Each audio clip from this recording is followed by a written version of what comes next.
stand for the Pledge of Allegiance. Pledge Allegiance to the flag of the United States of America and to the republic for which it stands, one nation, under God, indivisible, with liberty and justice for all. And if you'll remain standing. I didn't say sit down. We'll just have a moment of silence.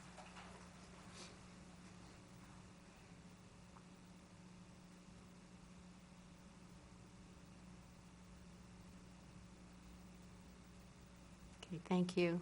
Now you may sit down.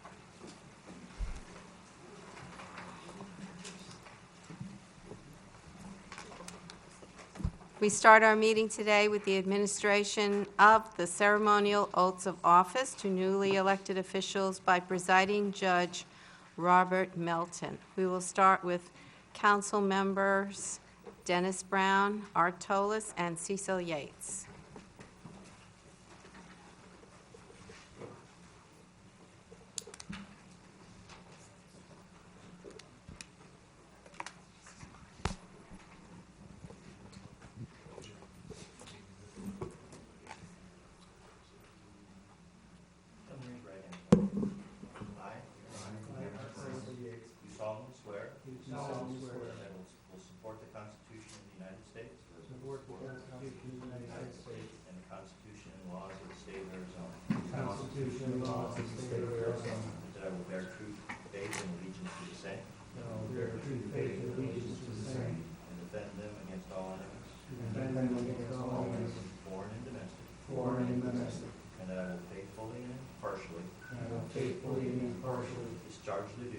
Discharge the duties of the office of town council member according to the best of my ability.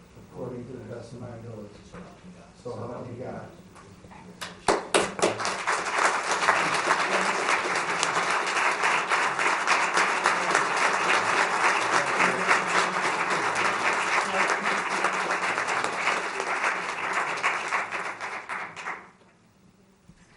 That's Art's wife.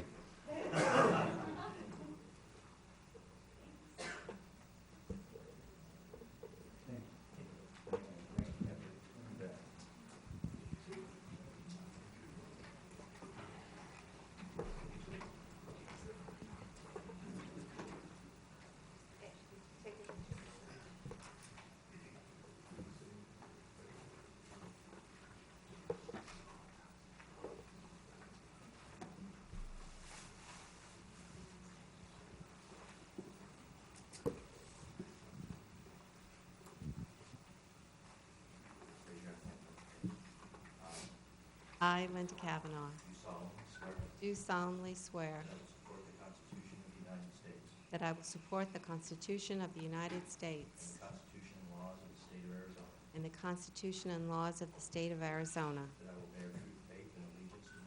that I will bear true faith and allegiance to the same that I will bear true faith and allegiance to the same, and defend them against all enemies, foreign and domestic, foreign and domestic, and I will faithfully and impartially discharge the duties of the office of town mayor according to the best of my ability. according to the best of my ability, So help me God. so help me God.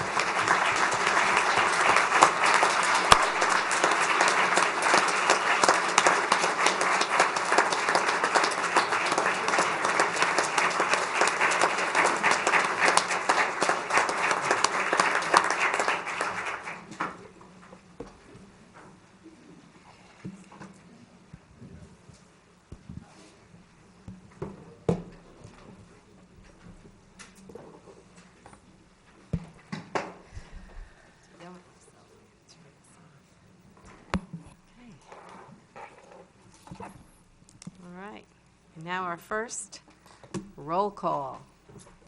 Mayor Kavanaugh. Here. Vice Mayor DePorter. Here. Councilmember Leger. Here. Councilmember Tolis. Here. Councilmember Brown. Here. Councilmember Yates. Present. Councilmember Magazine. Here. Okay, we start with Mayor and/or Council, review recent events, related to economic development. This is a change to our agenda. We've added council members to this section. And at this time, I would like to announce that Councilman Cecil Yates will be our representative on the GPEC Board of Directors. Thank you for accepting that position. Thank you, Mayor. And Vice Mayor Nick DePorta will be our representative on the MAG Regional Council. Thank you, Mayor. Thank you for accepting that position. So they will be doing their reports for those particular state agencies during this segment from now on. And I just have one quick thing. It's just related to economic development. And for economic development in our town, we are greatly affected by upcoming bills that are being proposed by the state legislature. At a meeting of the Executive Committee of the League of Arizona Cities and Towns, we discussed some changes that are being considered that will actually hurt all 91 municipalities. There would be change to the transaction privilege tax. We're already working to fight that change in other bills. It's sometimes too late to wait for the beginning of the session in January, so the League is already working on that particular bill. And that's all that I have. And so now we will go on to our presentation of the Republic Services Community Grant by Operations Manager Jeff Finelli and General Manager Tricia Ponce de Leon. And we'll start with Grady. Yes, thank you, Mayor and Council. We're very pleased tonight to have Republic Services with us tonight and the recipient of their 2016 Community Grant Program. As you're aware, through our sanitation services contract that we have with Republic Services, each year Republic Services holds a competitive process where our own residents are able to vote for their favorite local charitable organization that is Fountain Hills based. And this year is very competitive. My understanding it was really very difficult because we had two outstanding organizations that people voted for. I would like to call up Operations Manager Jeff Finelli and General Manager Tricia Ponce de Leon to kind of speak about the program and then to issue the check for tonight.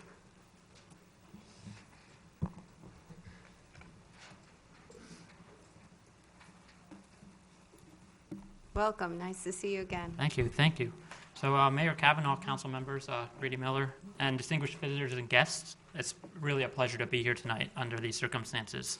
So like Grady was saying, every year Republic Services recognizes a nonprofit organization that's committed to improving the local community. And the residents will earn reward points by recycling and doing other type of environmentally conscious behaviors or learning about stuff on our website. They'll use those points to vote for the nonprofit organization of their choice on our website, republicgivesback.com. And tonight, this year's winner will receive a $10,000 grant for their hard work.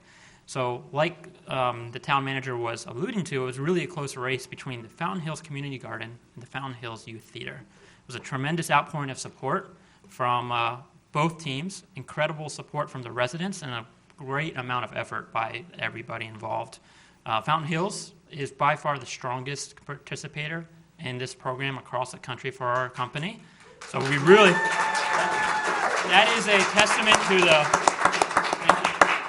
the, it's a testament to this community and the civic spirit that's here. So it's been really an incredible experience for me to participate in personally. So, and another thing that I kind of found interesting is a couple months ago, I was kind of skimming through a couple transcripts from the Economic World Forum in Davos, Switzerland, and there was a unique speaker there which caught my interest.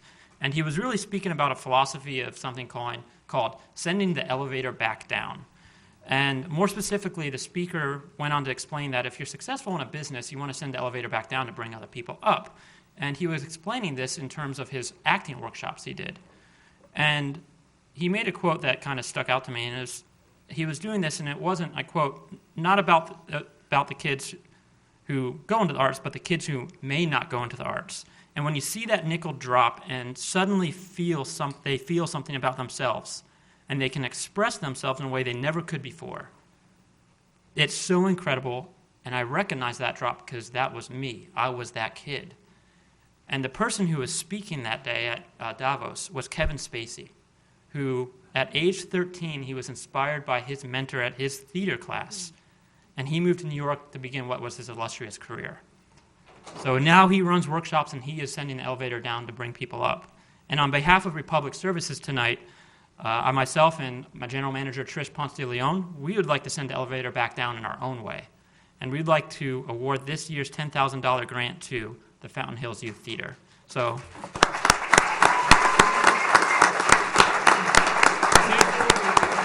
Come on up.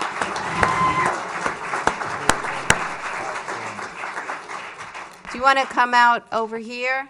And I'll come down and we'll take a picture.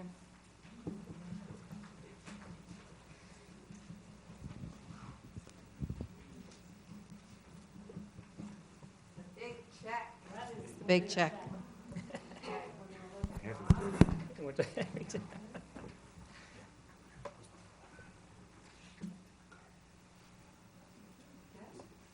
Okay, now, Suzu, would you like to say something? I would love to. Okay.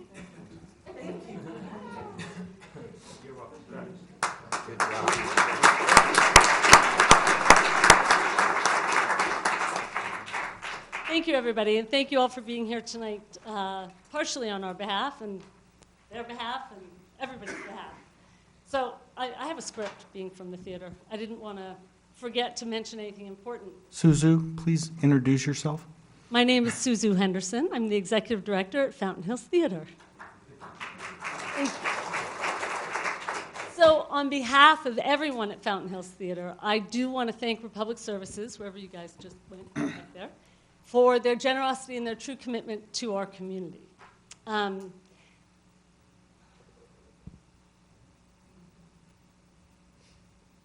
on.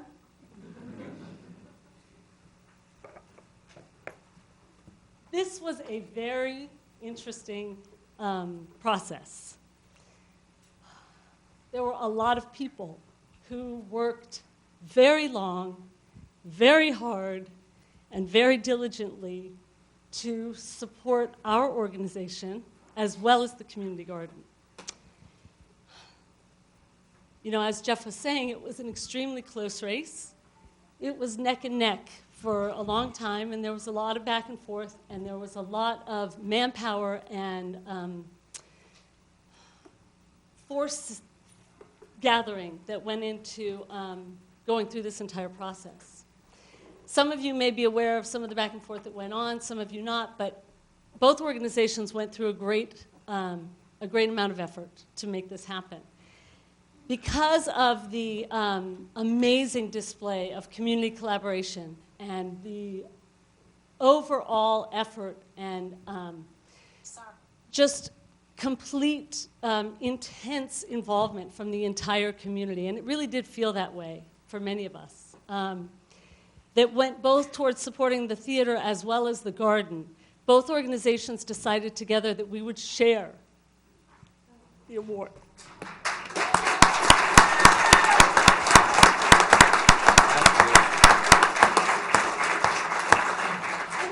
So silly to get choked up about it, but you have to understand that it really has come from the heart of this community that this decision came about.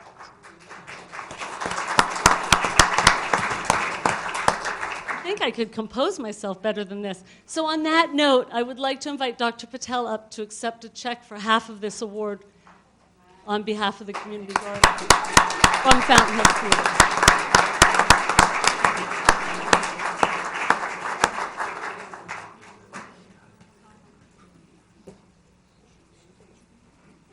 This is the true spirit of this award, we both feel, and that's why we've decided to do that tonight. And on that note, I want to invite everybody who's here, everybody who was involved, everybody who participated.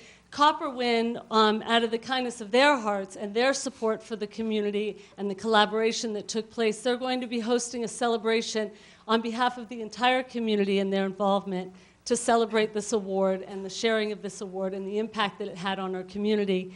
December 13th from 5:30 to 7 o'clock. So please, everyone, join us and spread the word. Thank you for your tolerance.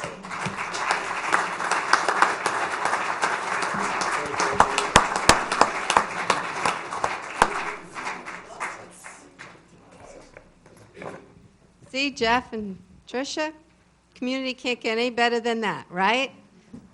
That's just awesome. Let's give them all a big round of applause, huh? That's really great.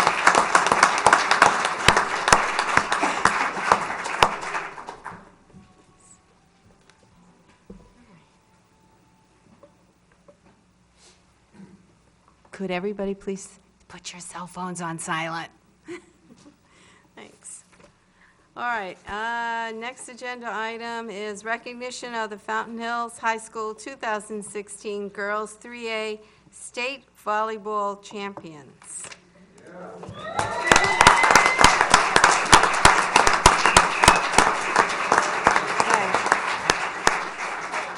Head coach Peter McLoyne. State tournament. Girls beat Benjamin Franklin, Sabino, Valley Christian, and Northwest Christian in the finals against Northwest Christian, scores of 26-24, 25-13, and 25-19. Falcons winning all 3 matches. Awesome.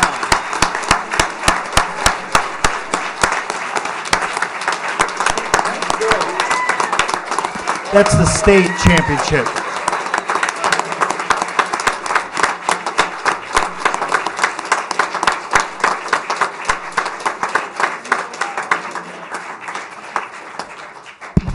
Would the coach like to say a few words? I'll just briefly. Grab the mic.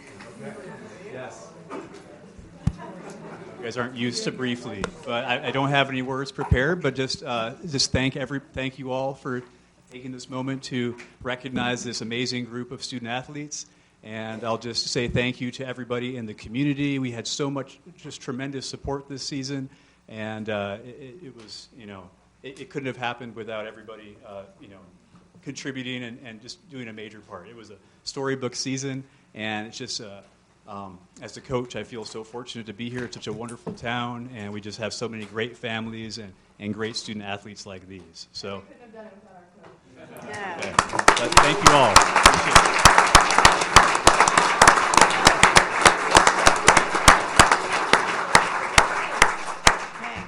All right, thank you. And on behalf of the town council and all of the town, I saw that beautiful trophy that now is here in Fountain Hills. Thank you so much for doing that for us. We're so proud of you.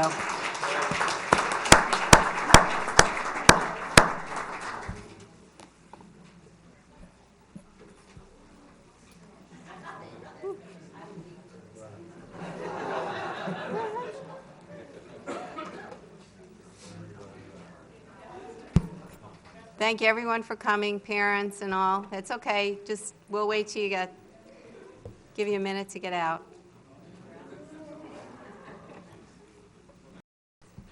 Okay, next we have recognition of the members of the inaugural class of the Leadership Academy. And I'm going to call on Councilmember Toles. Thanks. Thank you, Mayor. On behalf of this committee, Fountain Hills Cultural and Civic Organization organized a Leadership Academy. Dory Wittrig and John Kraft were co-chairs of this committee. I'd like to ask them both to come up and recognize the members of the class and tell you a little bit about the program that went for the last 8 weeks. A few weeks ago it ended, but it was an excellent program, and I had the honor to be in it myself. So Dory and John, great job with the program. And I was told it was casual attire evening. John's worked so hard, he gets to deserves to wear anything he wants. Why don't we have the group come up, and while they are coming up, I'm going to tell you just a little bit about what we've been doing. Through the Vision Fountain Hills process, we recognize that there are some very dynamic young people in our community. And when you look around this room tonight, you can see that. But we often also recognize that they like to lurk in the shadows. So we thought we'd bring them out and try to give them some background and to let them love Fountain Hills as much as we do, that have those of us who have been here all these years. So we created an 8-week program. Let me just give you an example. The first day, they spent a half day at the sanitary district. Okay, and that might not sound too glamorous, but you know what? That's part of Fountain Hills. And I have to say, at the graduation that we had a few weeks ago, I think it was the highlight of the whole thing. But they got to learn a lot about the community and, like I said, start their love affair with Fountain Hills. And we hope that, actually what we're doing now is we are asking them to create future year programs. So if you know of anybody who is young and should be involved in our community, we ask that you suggest them to us. Go to the FHCCA website, get some information, and let us hear from you. But we have one presentation yet to make tonight. I do want to say that I'm so proud of our entire class. I don't think they're all here tonight, but since this has occurred, they've been getting involved in so many different areas of the community. And one of our members was already starting to get involved, and she volunteered to help with the past election, which, I don't know about you, but that would not be my cup of tea, but she did. And she was asked to be one of the hand counters for the election as it was finishing up. So she was not able to attend our graduation. One of the things about graduating the Leadership Academy is that we ask them to participate in a class project. And so this evening, as you leave, I hope that you'll take a look at the ideas that they gained from their time in listening to all the different elements of our community. We had our council people, we had a lot of our town staff, we had our public safety people, school people, you name it, we listened to it, and we learned a lot, and they got a lot of ideas. So let them share those with you. Our last participant to receive these beautiful plaques that they can put on their wall is Miss Linda Jones. Linda.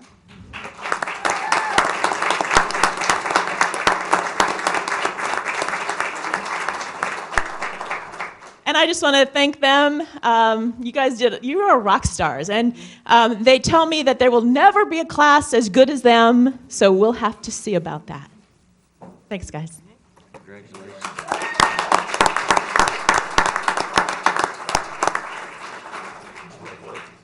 Mayor, I just want to let you know, I mean, they were a fabulous group, but we took photographs of all the projects that are on display tonight because a lot of effort obviously went into their projects that they are proposing, and there's a lot of applicability to the town. And so we have those, so after they take off with their boards, we will have those to look at amongst the staff people. So sorry, I didn't mean to interrupt you. No, that's okay. That's great. And Councilman Toles, you want to continue? Yeah, thank you. I just want to recognize them by name. Jessica Brayland, if you want to stand and be recognized, please.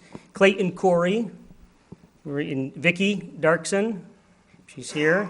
Michael Maroon, he was not able to attend tonight. Myra Petrone. Trent Renner was not also able to be here. Janet Skaggs. Scott Schlossberg. Ron Waldo, who was not able to attend tonight. John Wheel, did John come tonight? And Denise Weinrich, Denise is here. And Jody Winters, who also wasn't able to attend. But we have brochures here, and it's on the Fountain Hills Civic and Cultural Association website as well. So congratulations to everyone. And again, I was honored to be part of that program, so thank you very much. All right, great. Is there a date yet, Dory, for the second class? Sometime next fall, about the same time, so from like September to November. From September to November, okay. And they would check the FHCCA website for that information? Yes. Okay, great. All right. Okay, next on our agenda is our call to the public. Do you have any speaker cards for that? Yes, Mayor, one card. Suzanne Curali.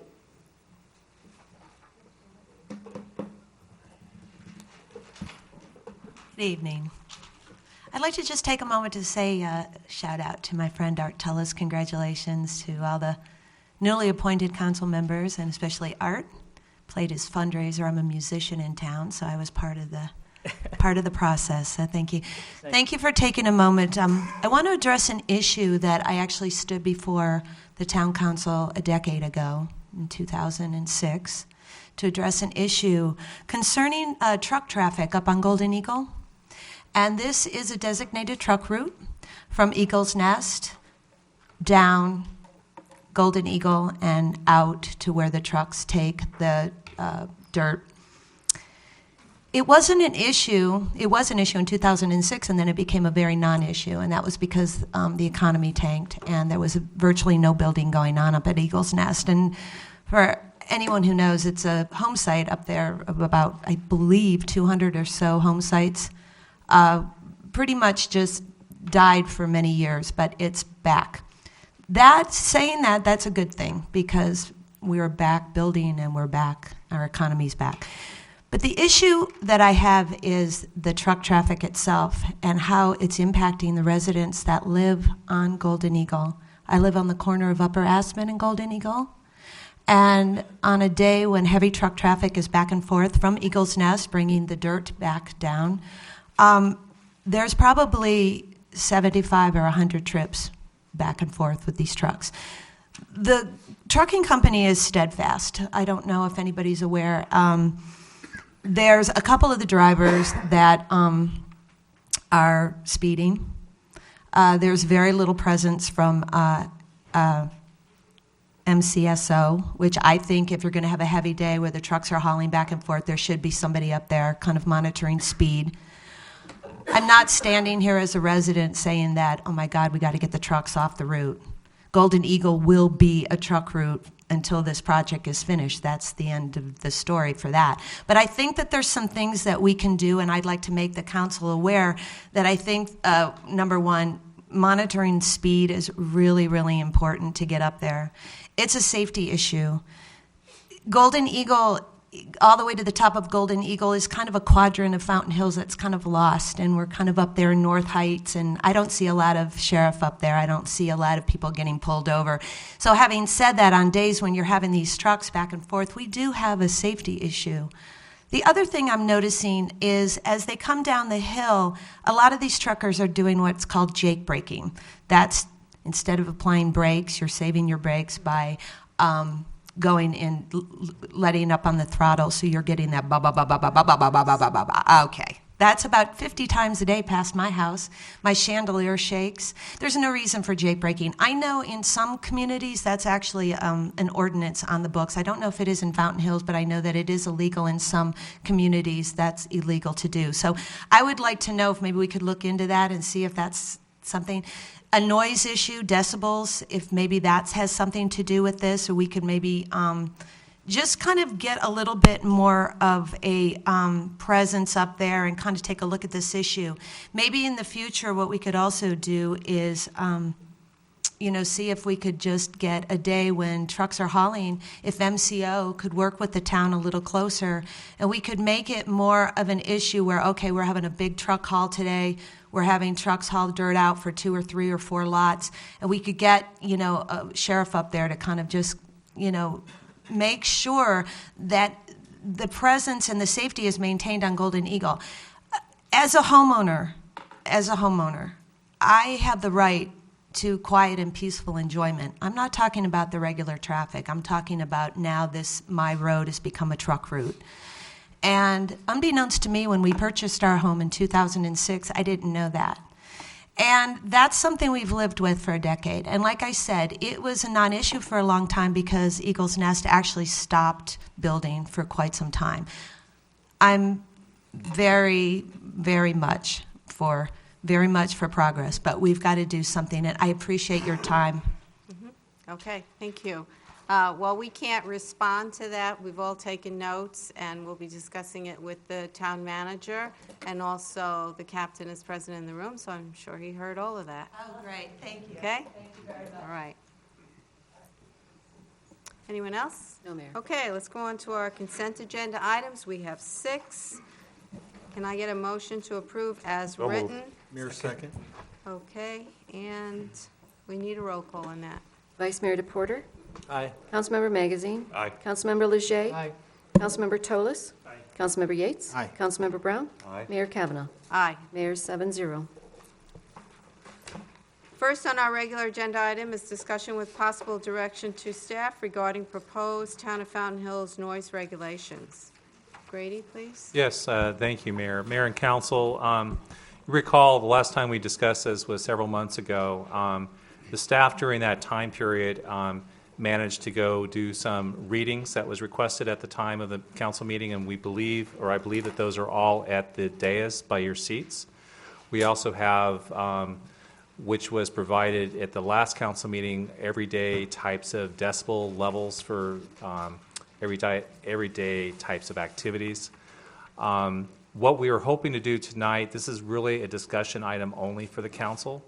We will be seeking your direction and consensus based on tonight to come back in a later time for council to consider adoption of an ordinance that would be revising what we currently have on the books. I'm going to go ahead and turn it over to Development Services Director Bob Rogers, who's going to go over basically a staff presentation of some recommendations, and then that can be the starting point for your discussion tonight. Thank you, Mayor, members of the council. A quick recap. The noise regulations that were before you are recommendations that were brought forth in 2010 by a noise committee appointed by a P&Z commission. At the time, I believe Councilmember Yates was the chairman of that committee. Adoption of the ordinance was initiated in 2011, but due to an upcoming event, that was temporarily tabled.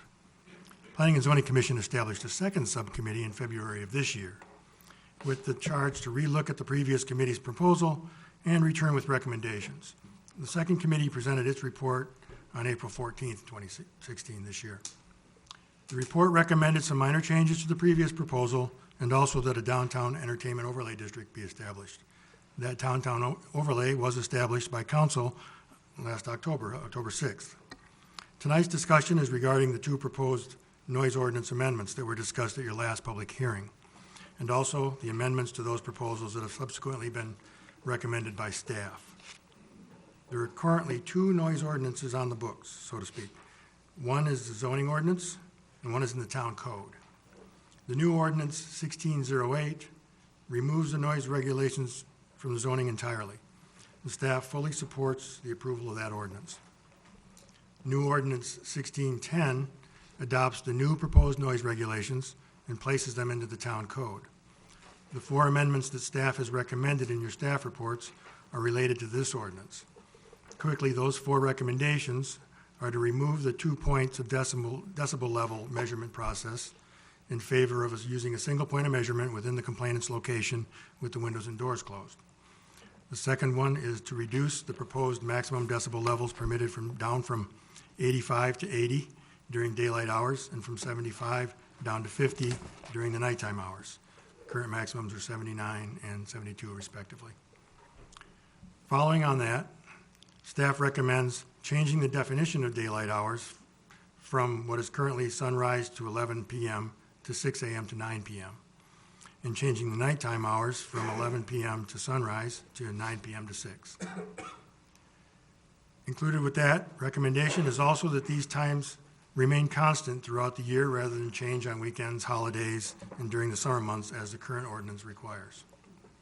And finally, staff has recommended that the town require that events generally end at 10 p.m., but also allowing for the event permits as is currently done to be issued for specific events to go until 11 p.m. with a maximum level of 70 decibels, and after 10 p.m. and then still closing down at 11 p.m. as is done currently. At the last meeting, we also discussed what the other towns are doing. We reviewed 6 other ordinances, which were all over the place. None were the same, and there's really no consistency between them.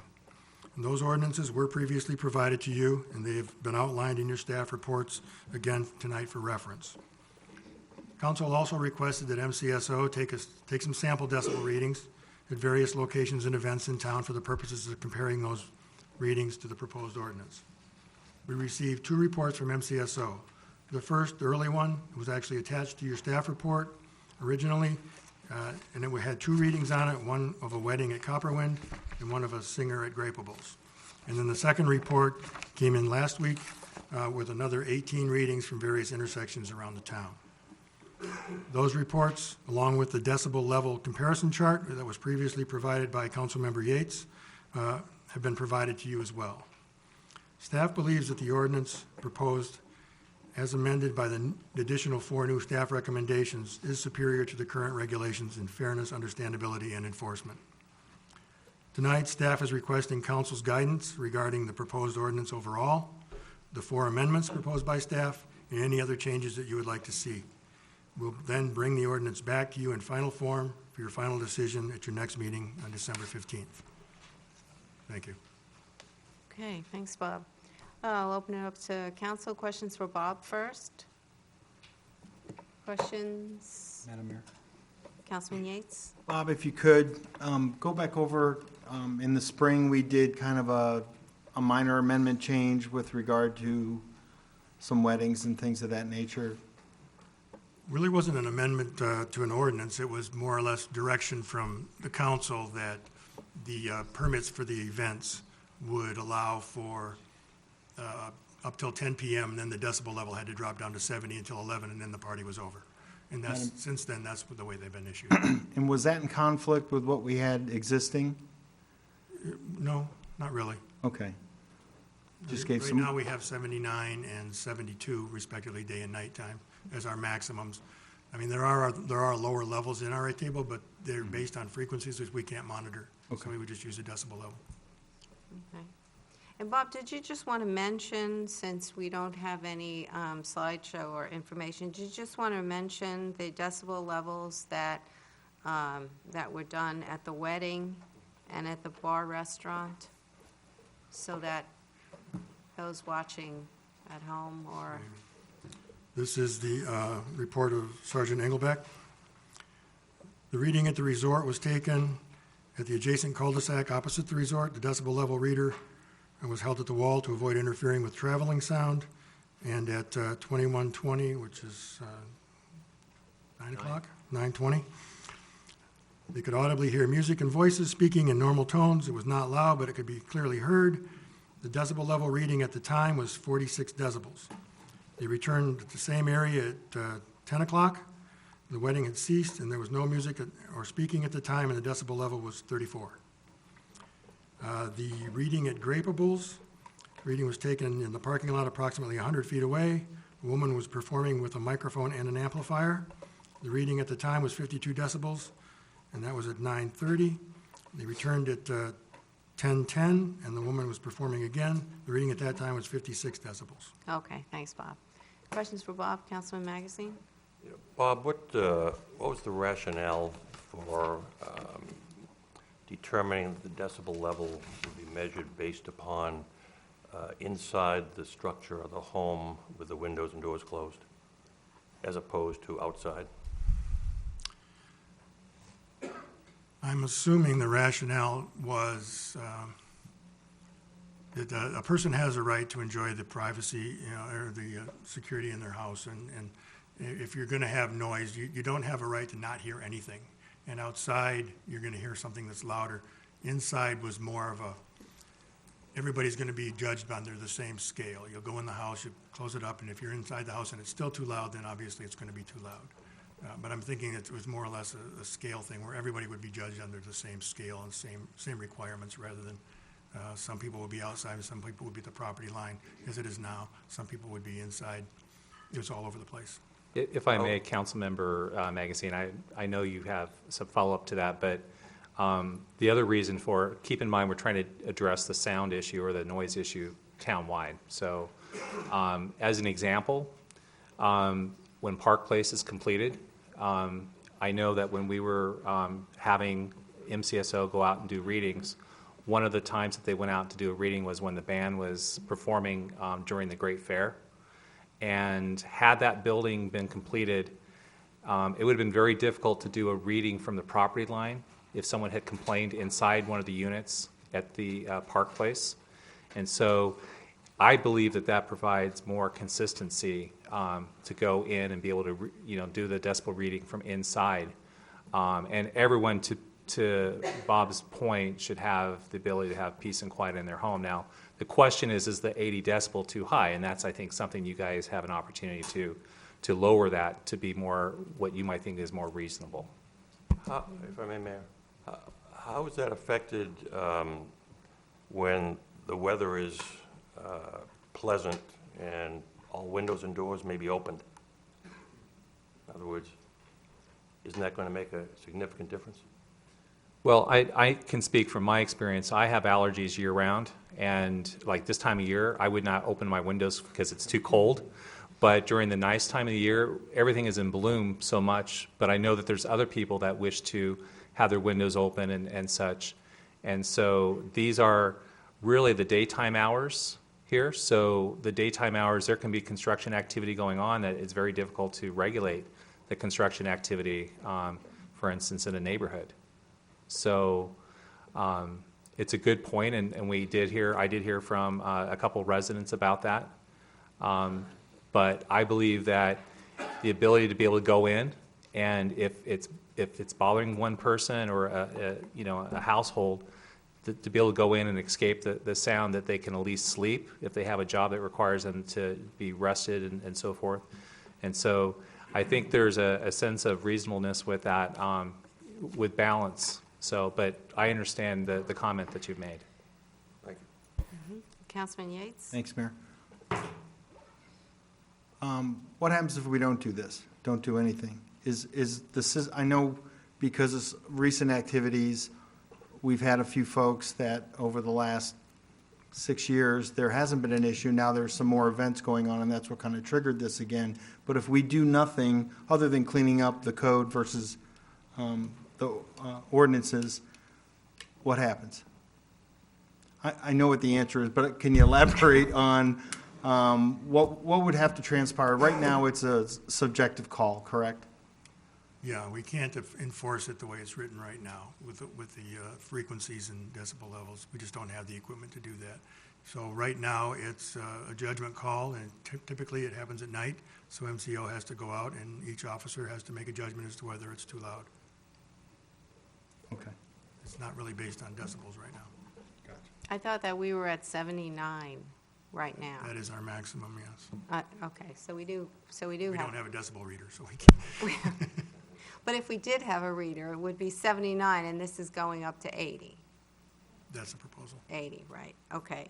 And I guess just so we all understand, and the hours are till 9 o'clock, and then it drops to 50 decibels unless someone puts in a special request because of an event. Unless an event permit has been issued specifically for an event to go longer than that, yes. And that permit would go to you, and It you goes to would me, yes. determine, and that would only be for special events. There's Well, not special events are a different issue, but yes. well, like an event at the park or a wedding at a facility, Those would go through Parks and Rec. or someone wants to have outdoor music at their restaurant because, That would go through me. so that would go to you. And then that would only make it 70. That, it's not going to be 80. Right. You would approve 70, not 80. Right, after 9 o'clock, it has to go down to 70, and then it could go out till up to 11 o'clock. But then, Okay. then it's- And the hours are the same all year? Yes. Is what you're proposing, okay. We do have some speaker cards, so if council's okay, we'll bring up some speakers. Thanks, Bob. Jonathan Eberhautzer, followed by Mark Saul.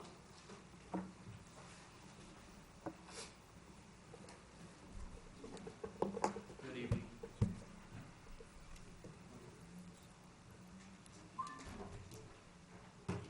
Okay, please say your name and the city you live in, town you live in. Jonathan Ebertshauser. I'm an attorney with Carpenter Hazelwood. We represent the Villas at Copperwind Association. And I have a couple handouts here I'd like to hand to you, if that's okay. Just give them to our clerk, please.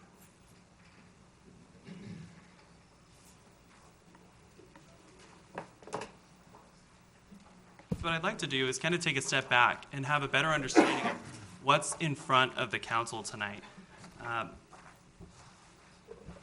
We're kind of hearing both sides of the story here, that the town of Fountain Hills has a very enforceable 79 decibels. We're also hearing that you have an unenforceable decibel policy because it's on a scale. And that's because realistically you have an unenforceable policy.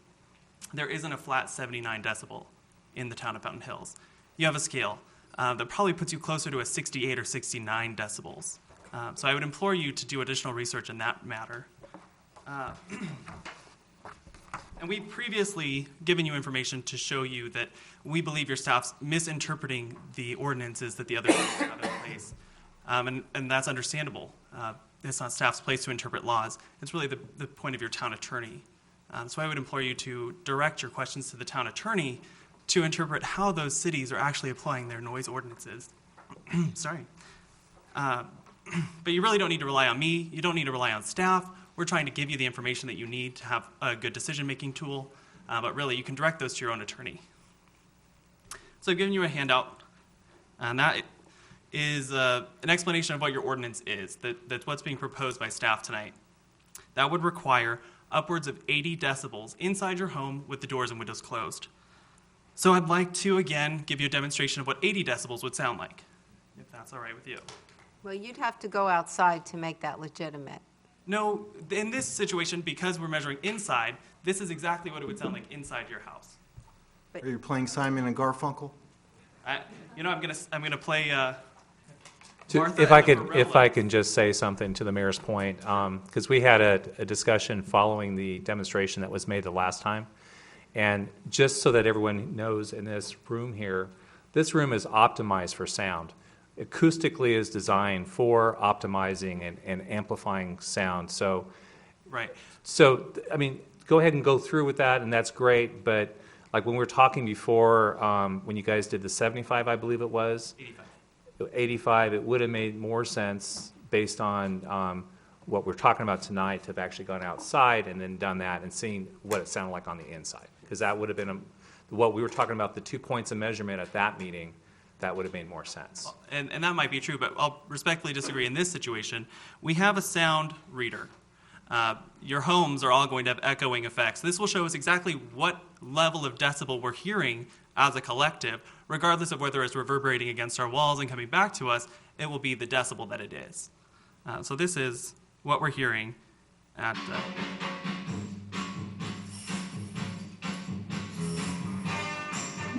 So we're dancing right around 78, 82 decibels.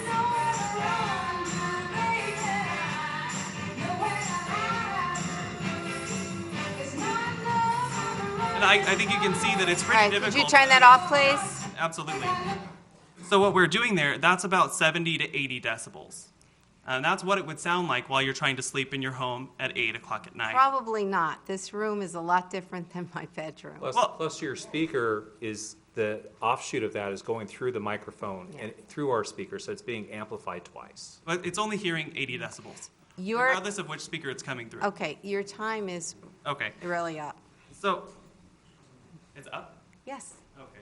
Well, then I'll just say that really the ordinance is inconsistent with any other city. So I'd ask you to really take a hard look at what that is. We would be recommending something more like a 55 decibel or 56 decibels, something more akin to Paradise Valley or Tempe. I really don't see a reason for the town of Fountain Hills to be so disjointed from Arizona cities in their ordinance. Thank you. Mark Saul, followed by John Kirkheide.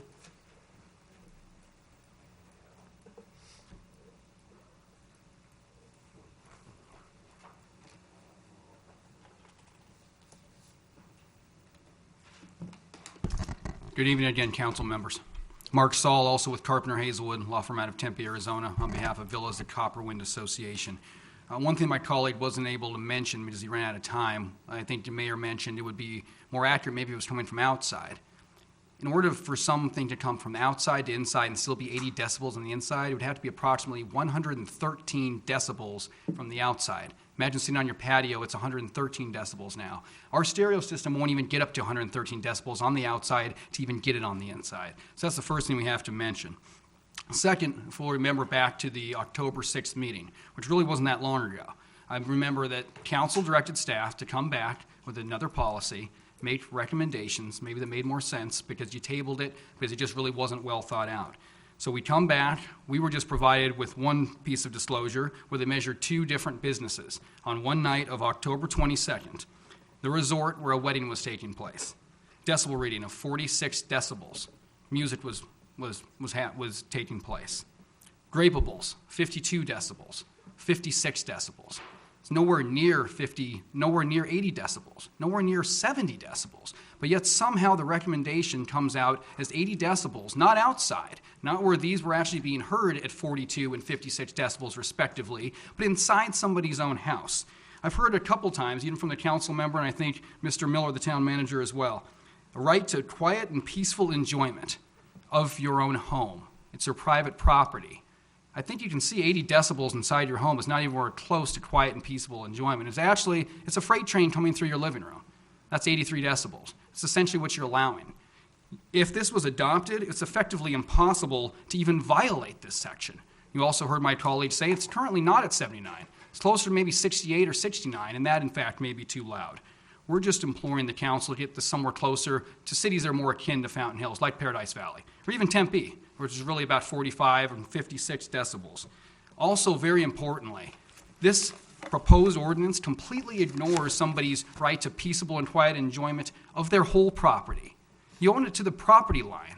It's a noise trespass when it crosses over my property line.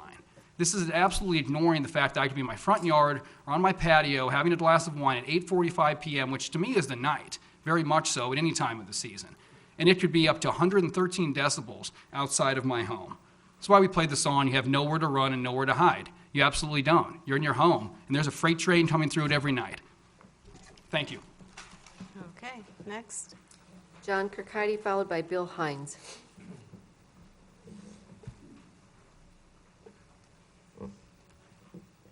Good evening. My name is, my name's John Kirkcaldy. I'm a resident of Fountain Hills part-time and a full-time resident of Arizona. I have a couple problems with the noise ordinance as it's proposed. One is measuring inside, first of all, is inconsistent with what any other town is doing. And we all know that an inside measurement is going to be lower than a measurement on the other side of that wall. How much lower? Well, I did a little research, and what I came up with was 30 decibels. That parallels with what he just said. So you're comparing a number of cities, the highest of which is 70 decibels, and you're saying use 80 decibels. And you're saying measure it inside the house with the doors and windows closed. If you want to do a comparable, you'd take 30 decibels off that 70, and you'd be comparing it to 40 to 80. Now that sounds like double, but it's a logarithmic scale, so every 10 points it doubles. So 40 to 80 is 16 times as loud as the highest one that you're comparing to, and that's what's being proposed to the residents of Fountain Hills, for the residents of Fountain Hills. That is zero protection. People don't really relate to decibels. It'd be like if you asked staff to recommend what's an ideal weight for a person, and they came back and said 800 pounds. We'd all go, wow, that's way out there. That's really wrong. Well, this is as far off or more so than if they'd come back and said 800 pounds. Really, 80 decibels inside my home, that's the sound level at which hearing loss begins. It's a level at which, if I ran a factory, I'd have to provide hearing protection to my workers. 50 decibels, the evening rate. Inside the house, 50 decibels is the level at which people carry on conversation at home. It's also a level at which a lot of people watch TV. So I'm trying to sleep at 3 a.m., and I'm going to be having a noise as loud as somebody carrying on a conversation right next to me. This proposal is ridiculous. I think staff should be embarrassed for bringing it forward. I think they owe the town an apology for bringing forward such an outrageous proposal.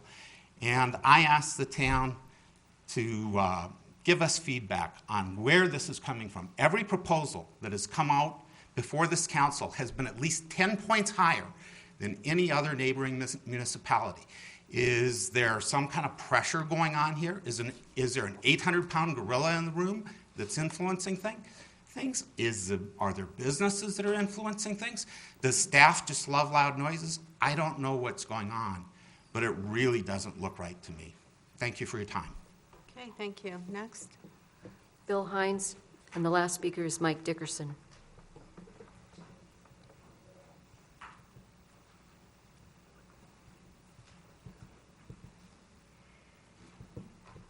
Hi, Council, Mayor.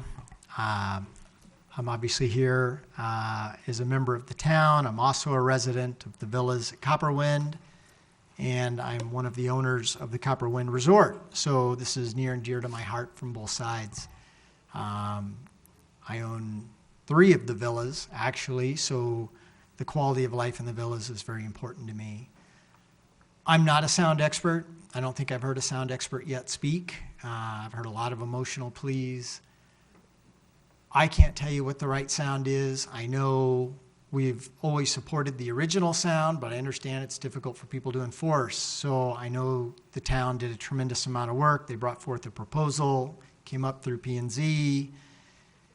We supported it, and obviously people wanted to go back to the drawing board and give it some more thought, let everybody spend some time getting to know a little bit more about decibel readings, as I've tried to do.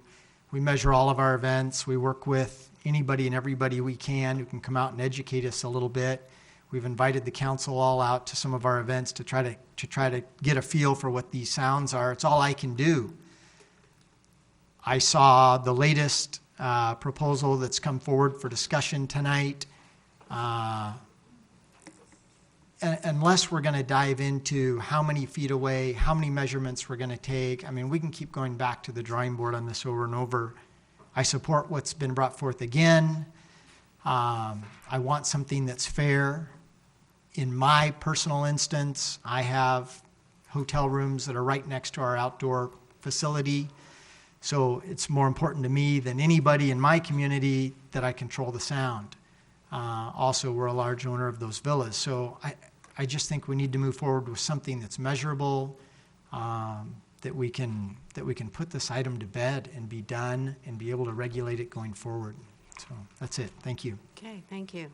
Next. Last speaker, Mike Dickerson.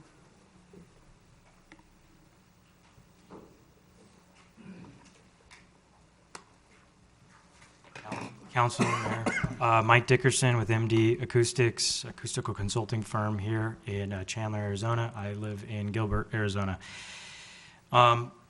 Basically, there's been just a lot of talk of various, about the new proposed ordinance, well, the proposed modifications. And I just have a few comments basically to kind of either talk about the change from what was proposed before, from a 2-point system down to a 1 monitoring point system, which is fine in terms of taking the measurement inside of a unit. The levels in terms of the 80 and the 50 are reasonable for some and probably unreasonable for others, and that's something that can be noted. But one of the things is I've extensively worked for 15 years with many municipalities, cities, towns, regarding noise ordinances and actually putting them into practice, enforcing them, writing them up as code, giving them to city attorneys. I am for County of Santa Barbara, I am the actual acoustic engineer that enforces all of that. My company does. In Orange County, I was for 5 years the peer reviewer for all the acoustic reports. That being said, as it relates to a noise ordinance, it's important to know that any limits that are imposed in the town have significant impacts to operations where live entertainment is part of their business operations, and also to the residencies. Normal land use zoning and planning prohibit residential dwellings from being placed adjacent to noise-producing sources. For example, industrial land use zones next to residential, airport land use zones next to residential, resort land use zoning next to residential. As it relates to, for example, Copperwind and other resorts like golfing resorts that may host live events, the noise ordinance has the potential to negatively impact, obviously, those businesses. Likewise, special consideration needs to be taken place in terms of the verbiage and the wording and how that ordinance applies to the appropriate land use.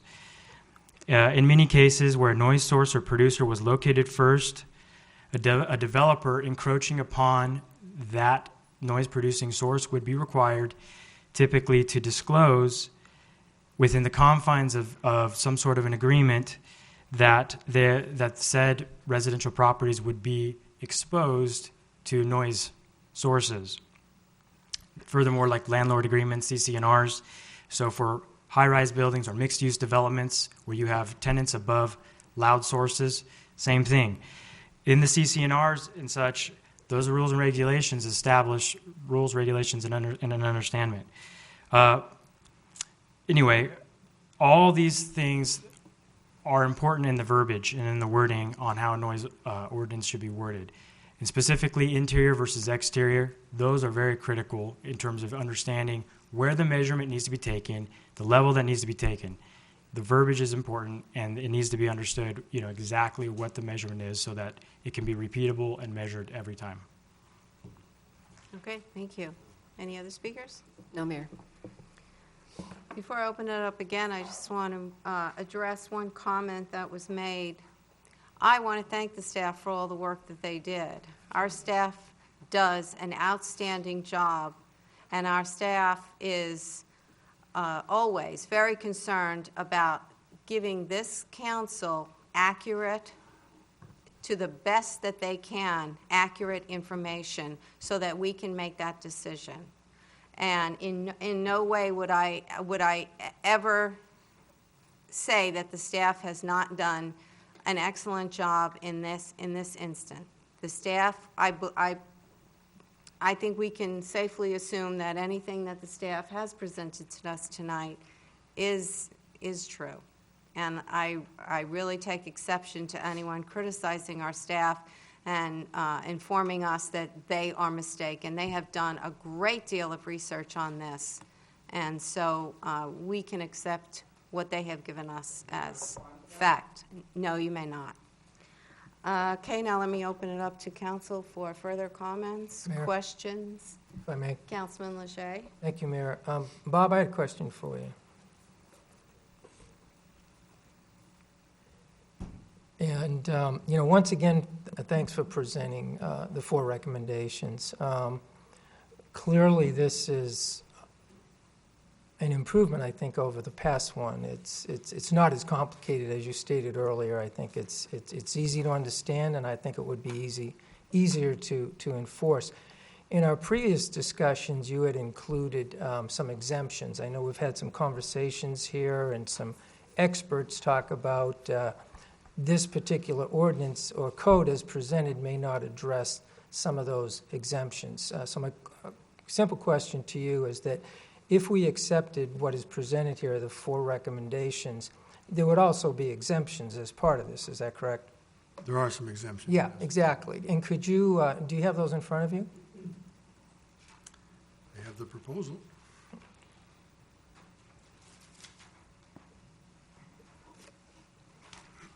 Yes. Okay, would you mind mentioning those? I think it's important because to look at this realistically, part of the argument is that, well, there are certain things like sirens, there are certain things like construction, so forth and so on. However, if that's part of the exemption, that can take care of that. So for the benefit of the public, what are you proposing as exemptions? Following uses and activities shall be exempt from the town noise regulations. Noises resulting from air conditioning equipment, when such equipment is in proper operating condition. Noises resulting from lawn maintenance equipment operated during daylight hours, when such equipment is functioning with all mufflers and standard noise-reducing equipment in use in proper operating condition. Noises of safety signals, warning devices, and emergency pressure relief valves. Noises resulting from an authorized emergency vehicle when responding to an emergency call or acting in time of emergency. Noises resulting from emergency work, church chimes or bells. Any noise created by any town or town contractor vehicles, equipment, or facilities while being operated or utilized for official business. Noises resulting from special event being held pursuant to a town-issued special event permit. An unamplified human voice. Those are the exemptions. Very good, thank you. Mayor, just a few more comments, please. So in that regard, there are a lot of exemptions to take care of some different extraordinary situations which are common sense types of scenarios. Before closing, I just wanted to echo what the mayor had said. I think staff did a tremendous job in terms of taking a complex subject and simplifying into what we have before us this evening.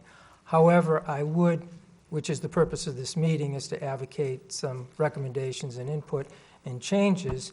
And first and foremost, what struck me when I looked at item number 1 is measurements from inside a resident. I think it's critical where the measurements are taken, and would advocate that the measurements are taken on the property, at the structure, outside of the residence. And I think we could define whether that's at the property line or if it's at the structure itself, number 1. And number 2, I would like to advocate that we move the 80 dBs down to 70 dBs.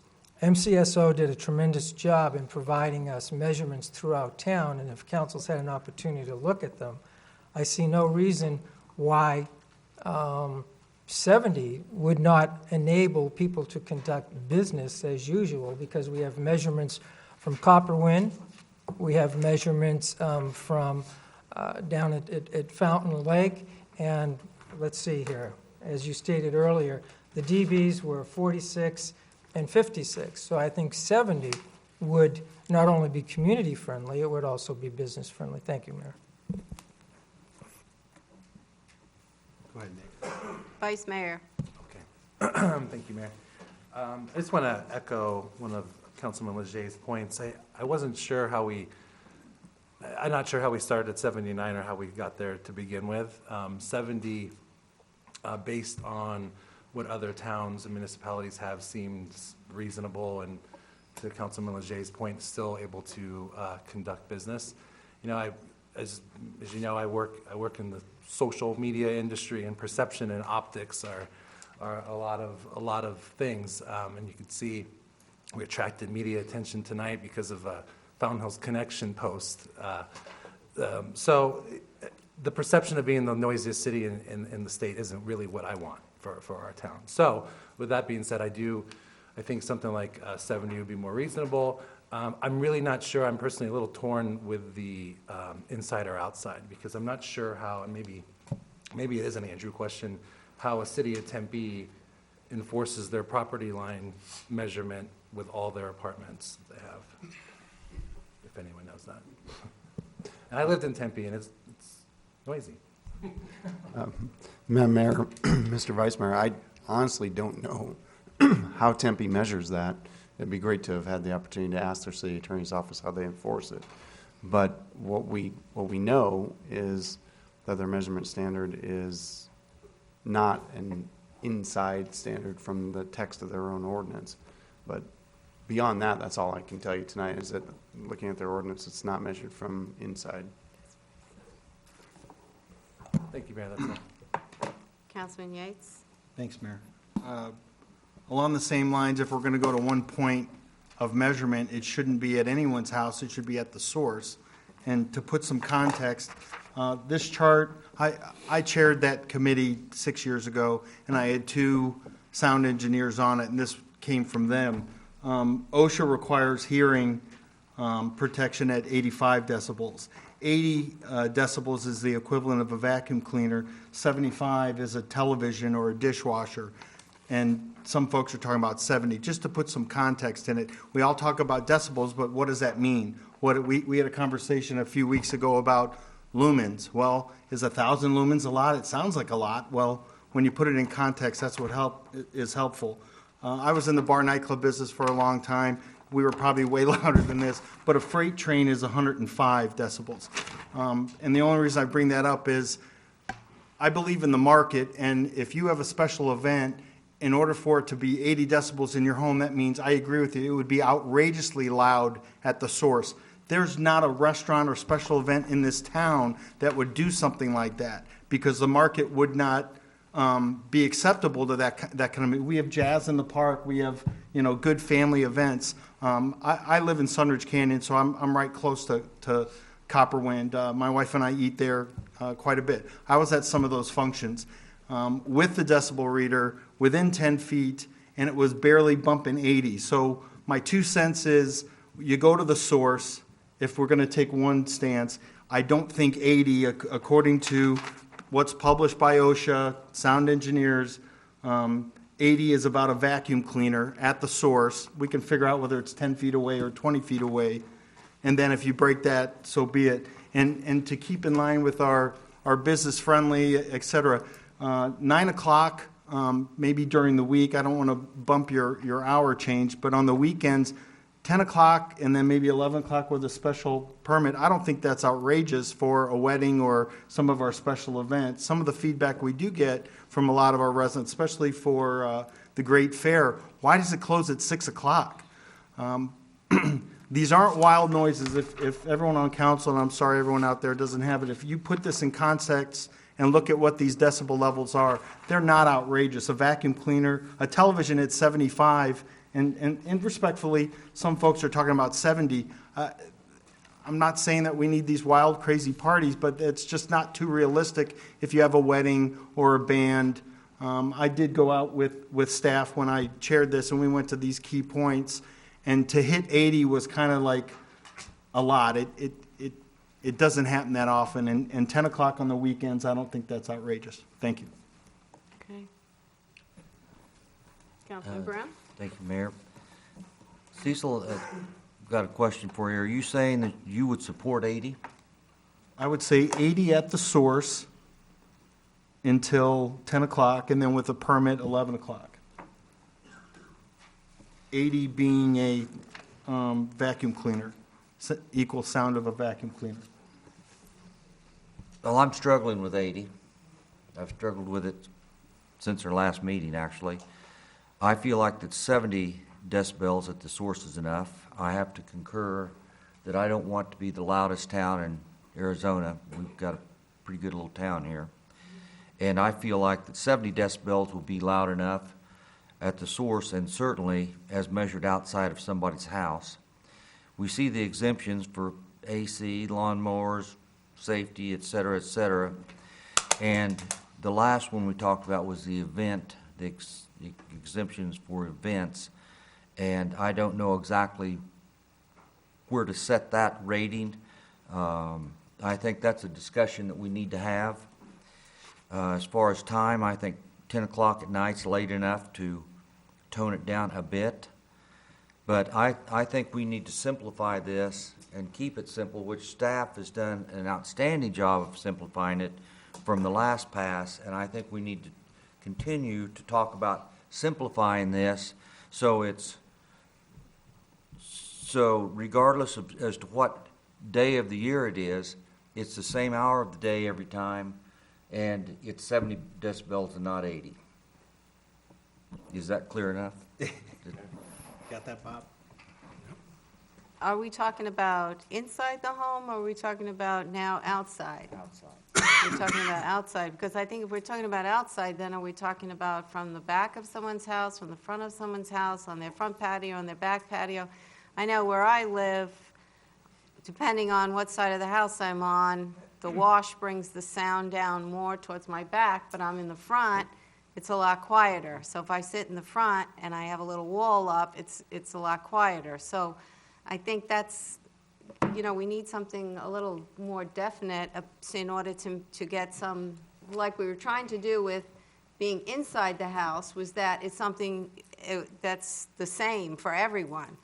But this is going to be kind of difficult to start talking about where outside your house. And then, of course, is it the property line and whose property is larger than someone else's? Do you see where I'm having problems with that, Councilman Brown?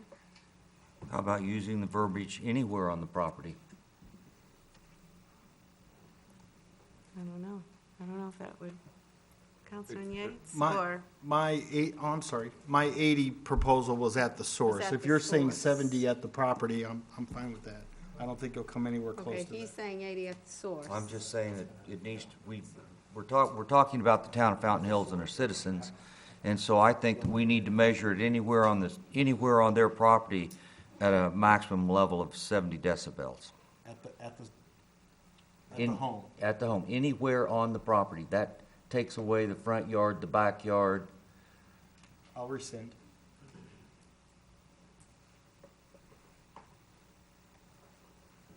Councilmember Toles. Thank you, Mayor.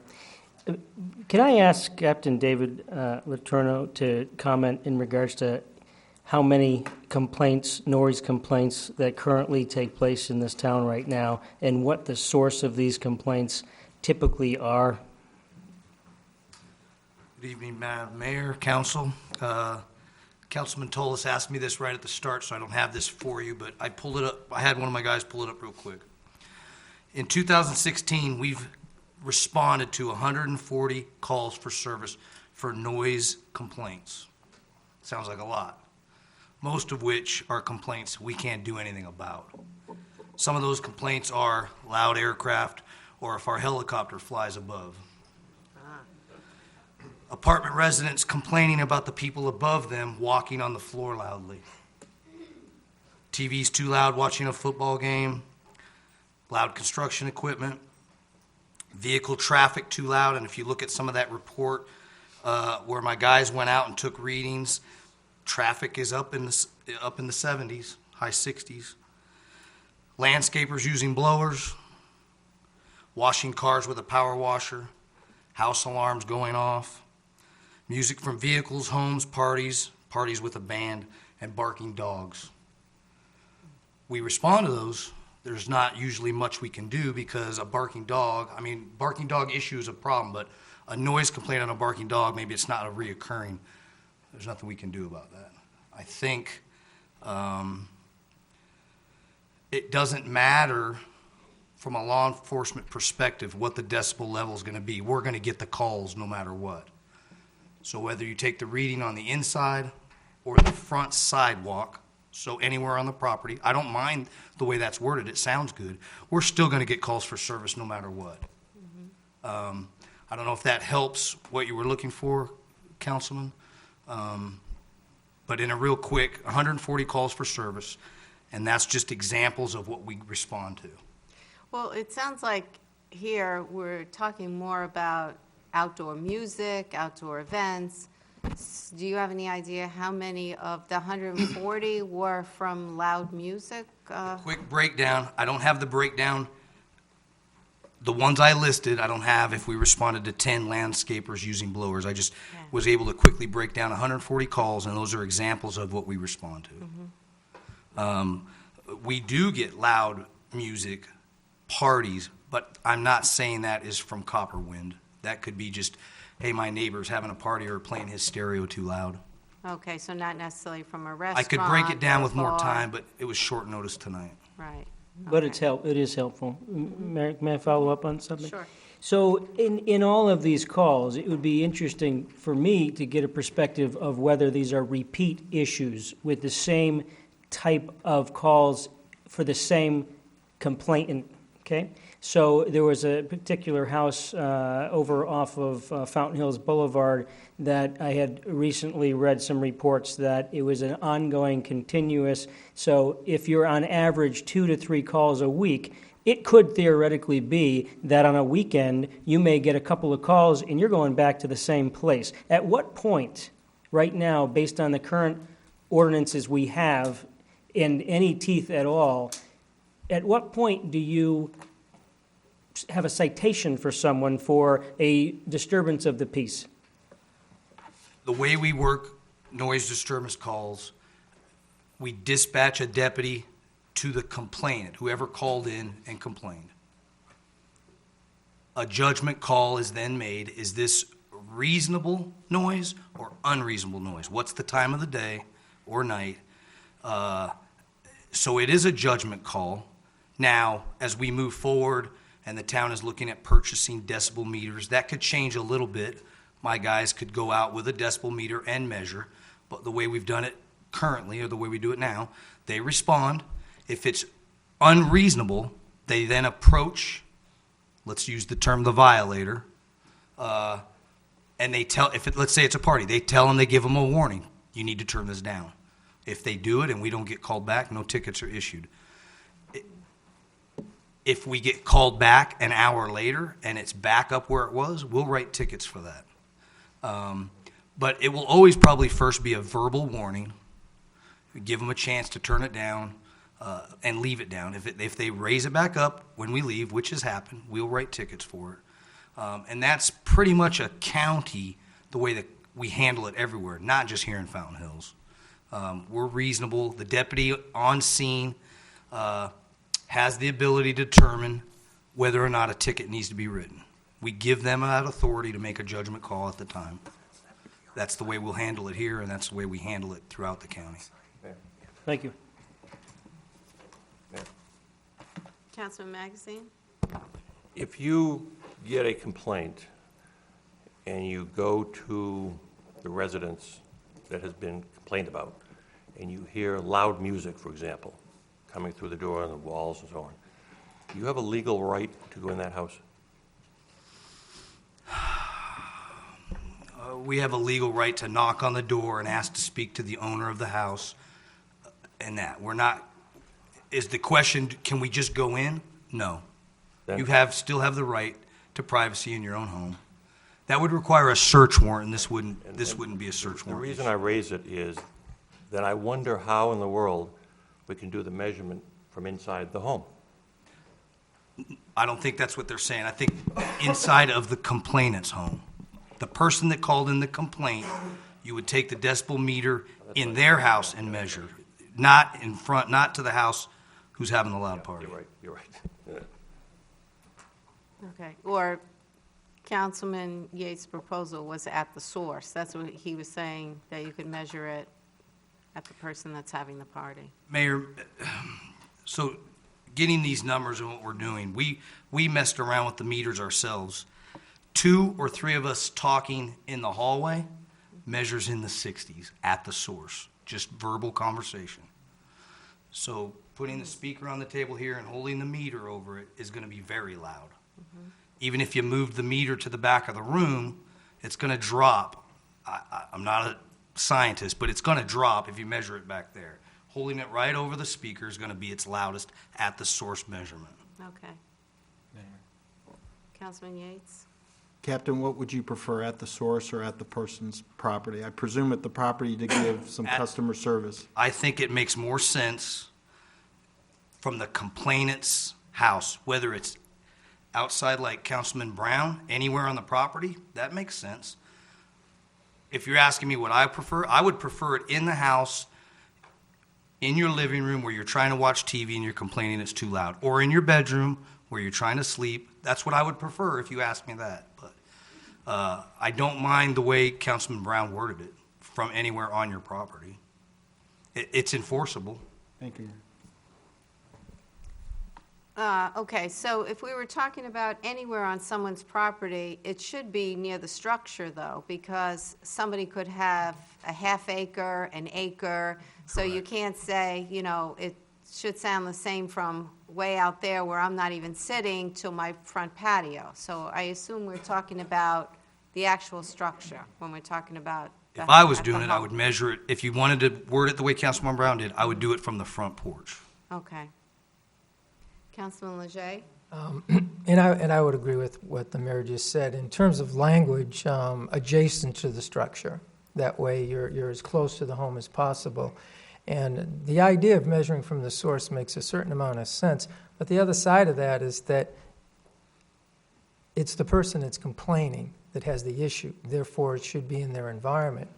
I'm not advocating that people violate the noise ordinance, but in terms of giving businesses the benefit of the doubt, the source may be higher than what's required, but not cause an issue for folks in the neighborhood due to, our topography, so forth and so on. So I would reinforce from the source, I would reinforce from the complaint, and I liked Councilman Brown's suggestion, on the property adjacent to the structure. I would feel comfortable with that. Let me throw one more thing in there which should be considered.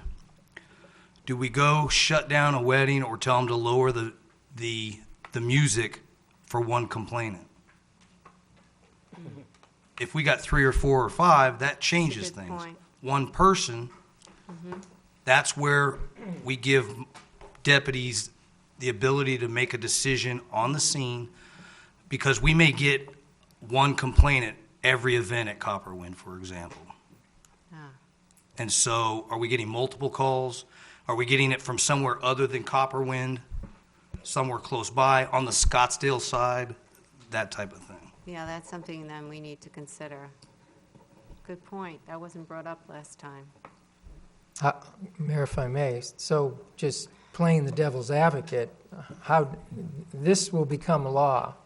This will be a code. Correct. There's probably some flexibility at the complainant's environment, and it's the same that's true about a speeding ticket. I mean, you don't need 20 people speeding before you decide to give a speeding ticket. If one person's speeding, and in the judgment of the officer, the law is broken, the code is broken, you initiate that.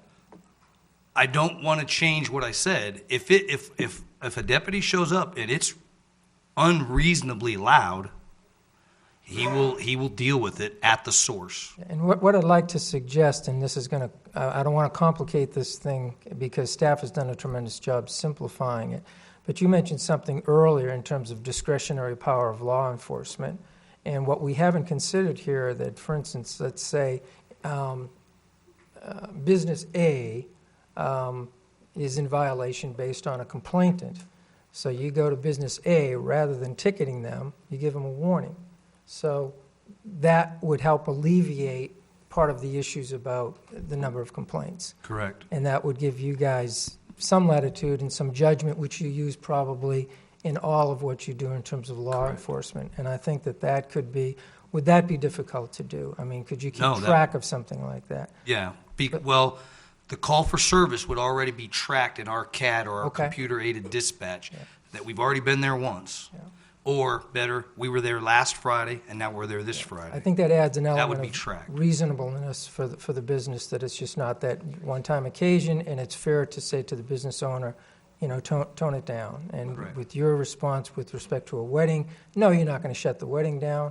Hopefully, the music goes down, and if not, then you have the discretionary power or authority to deal with it. But just food for thought. Thank you. Councilman Tolis.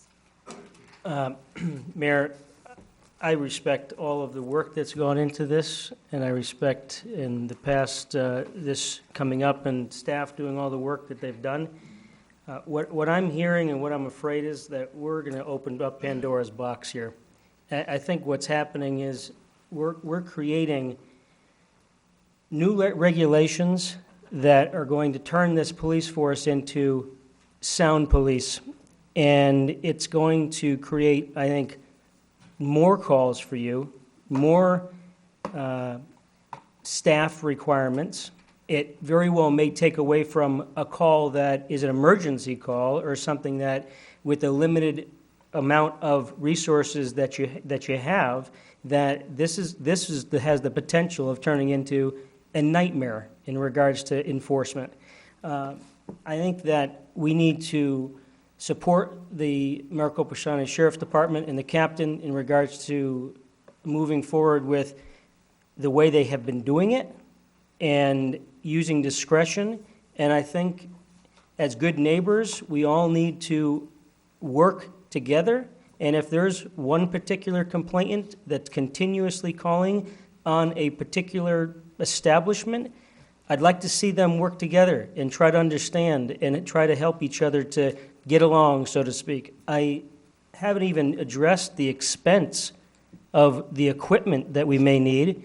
And if you have multiple calls, do you need multiple pieces of equipment? Are you going to have one officer that's going to run around and be going to different venues and going into people's homes? I just think this is a bad idea, and I think we need to give the Sheriff's Department the discretion to make the decision, and we need to table this from here on out. Any other comments? Mayor, if I may, the reason we're here is because we have had violations. There have been issues. We have a whole community of folks at the villas up at Copperwind that have been before us, before this council on a number of occasions. There have been in the past issues with this. That's what brought to light the group that Councilman Yates was on years ago. Basically, what we're looking at here is I don't think that we'll see an increase in the frequency of calls or incidents. However, we're giving some standards for law enforcement to make some decisions about that are fair to the complainant as well as law enforcement. I mean, we're here historically because we've had issues, maybe not a lot, but it's like everything else we've done up here. When we can't make a decision, we try to define and come up with specifics so people can enforce and that we can protect the rights of residents that complain, and there have been complaints, and that's I think that's enough. Any other comments? Madam Mayor, one clarification for Vice Mayor DePorter's question earlier. The City of Tempe actually does enforce in multifamily unit to unit within the same building or sound coming in from a common space in that building. So they've treated their multifamily as insular to the building measured from inside the unit because that's all they really have. They don't have an outside measurement. So if we're looking for a multifamily solution to deal with perhaps Park Place or others coming online, I think they've gotten a fairly good approach to it. Okay, any other questions for the captain? Thanks, Captain. Bob, can I ask you one more question? And the exemptions, is the school exempt? They're a different governmental entity. They would be exempted. So they would be exempt? Automatically. I did want to clarify one thing. One of the exemptions that we do have is specifically permitted events are typically, once they got a permit, they have sometimes had other decibel levels that they were allowed to do up to different times. I would assume that that would be something that then I would have to then transfer that permit down to MCSO so that they would be able to, if they got a complaint, tell the complainant that they were okay, at least until that event permit was over. Okay. All right, thanks, Bob. You did a great job.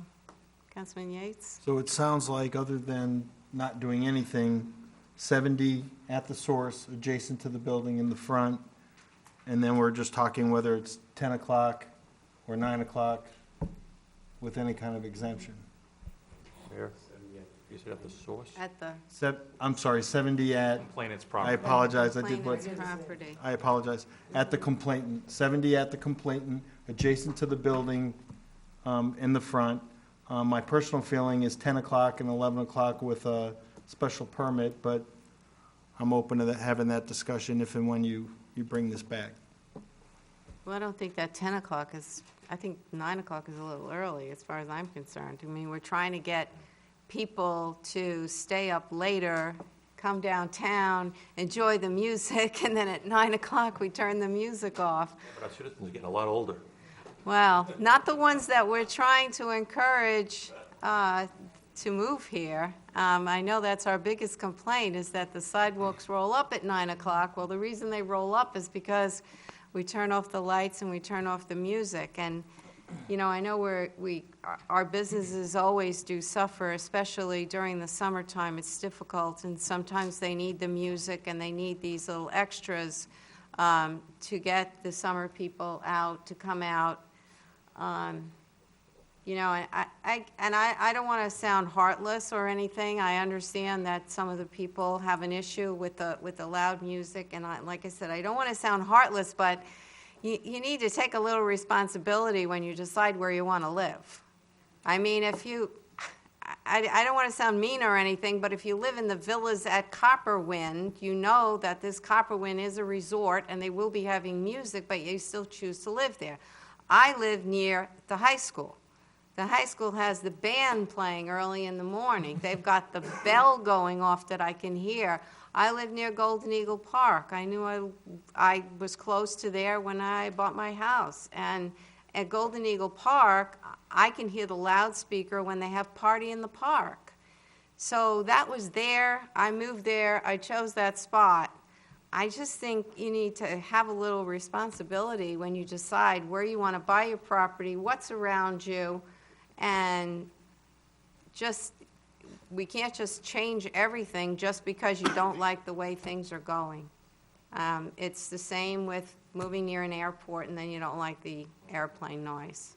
So I'm glad that there aren't that many complaints. I'm really happy to hear that, and I would like, if the captain could do some research and find out exactly how many of those complaints are related to loud music, and whether it's coming from a restaurant or just somebody complaining about their neighbor having a party. Councilman Magazine? Just, I want to follow up on what you just said. I'd like to know of the 140 some odd complaints, if we were to pass an ordinance similar to what's been described, how many of those would be enforceable? How many of them would allow us to go out with a meter and enforce it? Is it 10%? Is it 20%? Is it 40%? I get the feeling it's a very, very small number. But I think it'd be helpful to know that. All right, well, the captain wasn't prepared for that, so, yeah, he can do some research for that and come back with some more information. Mayor, if I may, to the point that Councilman Yates brought up in terms of extending the definition of the daylight hours from 6 a.m. to 9 p.m., I would be comfortable with moving that to 10 p.m., and I think that I've heard that from other members here this evening. In addition to that, we do have that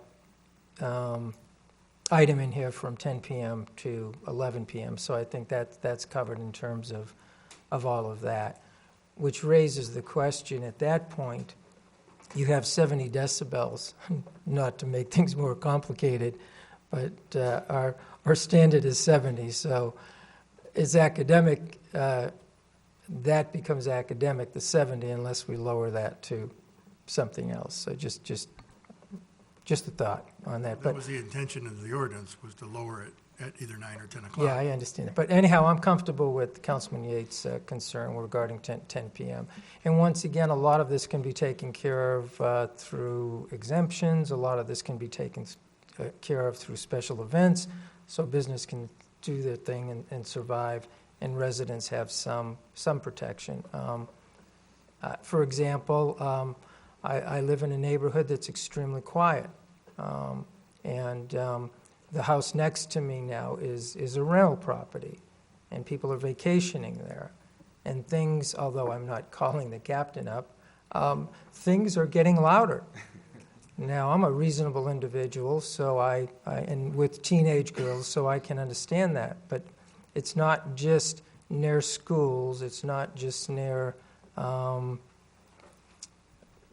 resorts. We're talking about our residents. 22,500 people. The majority of them live in remote areas, so I think this is some protection for them. Thank you. I think we'll have to find out if they're paying rental tax, right, Craig? I'll be sure to give him that address, Mayor. All right, this is just for discussion only, so any further comments? No? I believe we have all the direction. It appears to have consensus tonight, so we will be bringing back this at a later time. I'd just like to clarify, so we're sticking with 70 decibels all day and all night? We're not dropping it down? That was the question I was about to ask, exactly the same thing. The staff's recommendation was 80-50, and now that the 70's been in place of the 80, is the 50 still the overnight? I have no problem with that. Okay. 70-50? After 11. After 11. After 11 or 10? Did I say 11? As Councilman Leger brought up, the extension was 70, so leave it 70. 70 to 10, you can go to 11 with a special ask, and then drop to 50 after 11 o'clock at the person's residence. What are you shaking? Well, right now, the ordinance says the party's over at 11. That's fine. So it was going to be from 10 to 11, it's going to have to then drop down to 50. After 11 o'clock, drop down, I'm fine with that. After 11. So, After 11 is 0, or right, but now, party's over, but it's 50. Hopefully. but now it goes to 10 at 70, and with a special use permit, it could go an extra hour at 70. Yes. Okay, that's, 70 Yeah. could continue for that extra hour. Yeah. But normally, it's going to go down to 50. And then it goes down to 50 after that. All clear, Bob? Perfect. Hurry, just leave. Let's wait.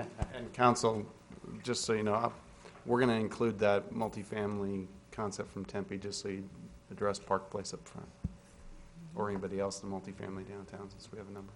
And Mayor, just a point of clarification, as I stated earlier, not to complicate things, but to give law enforcement some latitude, which we often do with code enforcement, do we want to consider the first violation to be a warning and then the second one to be a code violation? So just not sure if we want to include that or not, just food for thought. I would agree with including that.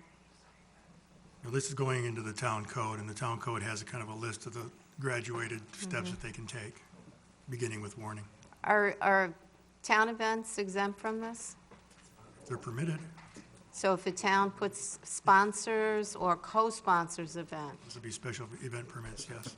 so we're not exempt, we have to get a special permit from ourselves. You pay double. And who, how much does the equipment cost? And who maintains it? And who is the authorized people to handle the complainant and go out? Grady, can you If I- answer that? If I may, Councilmember Tullis.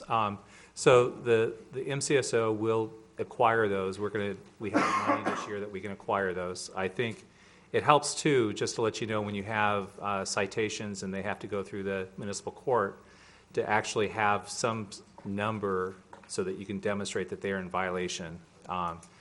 We believe that the deputies will be the only ones that will be qualified to do that because they'll have the special training. And MCSO puts all the deputies that have to do these enforcements through training to make sure that they not only properly measure and know how to do it, but also that they calibrate the equipment periodically as well. And so I believe we'll probably end up just having 2 decibel meters, and we'll probably be, Captain, were we looking at about 10 to 15,000 for the 2? I think slightly under that. Slightly under, yeah. We heard, when we had that acoustic person that spoke tonight at a previous meeting, he was saying that the equipment can go really high, but we've actually done quite a bit of research with what other law enforcement agencies use, and we think we can get it for under 10,000 for the 2 units. And, just one last question. Is that easy enough to use for any deputy that happens to be on duty at the time? It is? Okay. It's very similar to what they use tonight. We witnessed where he held it up over the table. It's pretty easy. But you would still maintain a priority of calls. Obviously, you get a call for a noise ordinance, you get a call for... Service that's very low priority. Okay. If bigger kicked out, we would Yeah. respond to that instead of a loud call. Okay. You have something else? How long does the equipment last typically? Dave, do you know? What was the question? How long The life expectancy or life cycle of the Oh, they're well taken care of. They last a while. They last several years. 5 to 7 years at least? Okay. Anything else? Councilman Tullis. Do the fines get reimbursed to the town to pay for this equipment? Actually, the way that works is that the fines actually just go into the general fund. So it's something that you don't have anything designated the way that the court fines work. So that's how that would work.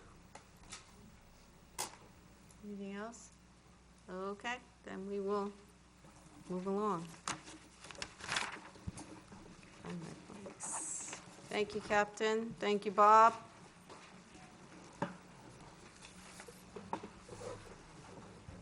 Okay, we'll go on to number 9. 8? Oh, yeah, skipped 8. Anxious to leave. Okay, consideration of approving cooperative purchase agreement C 2017-071 with Infrastructure Asset Management LLC in the amount of $106,245 for pavement performance data collection and reporting. Grady? Yes, hi. Mayor and council, before you is an agenda item to award a contract to Infrastructure Asset Management. The Public Works Director, Paul Mood, will give a brief report on this. And also, you recall that we had quite a bit of extensive discussion on our pavement management needs back, I believe, over a month ago. With that, I'll go ahead and turn it over to Mr. Mood. Mayor and council members, the contract before you is with Infrastructure Management Services, basically we call them IMS. They are a pavement management asset company that does a lot of work for different municipalities in the Valley, Arizona, across the country, and in parts of Canada. What this contract is for, if you recall at the work study, is for the IMS to come in and they would develop a map with our GIS system.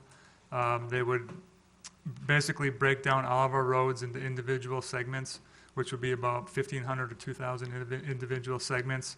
They would then take their van, the road surface tester has a laser on it that they can test the surface of the roads. So it'll give that road a rating.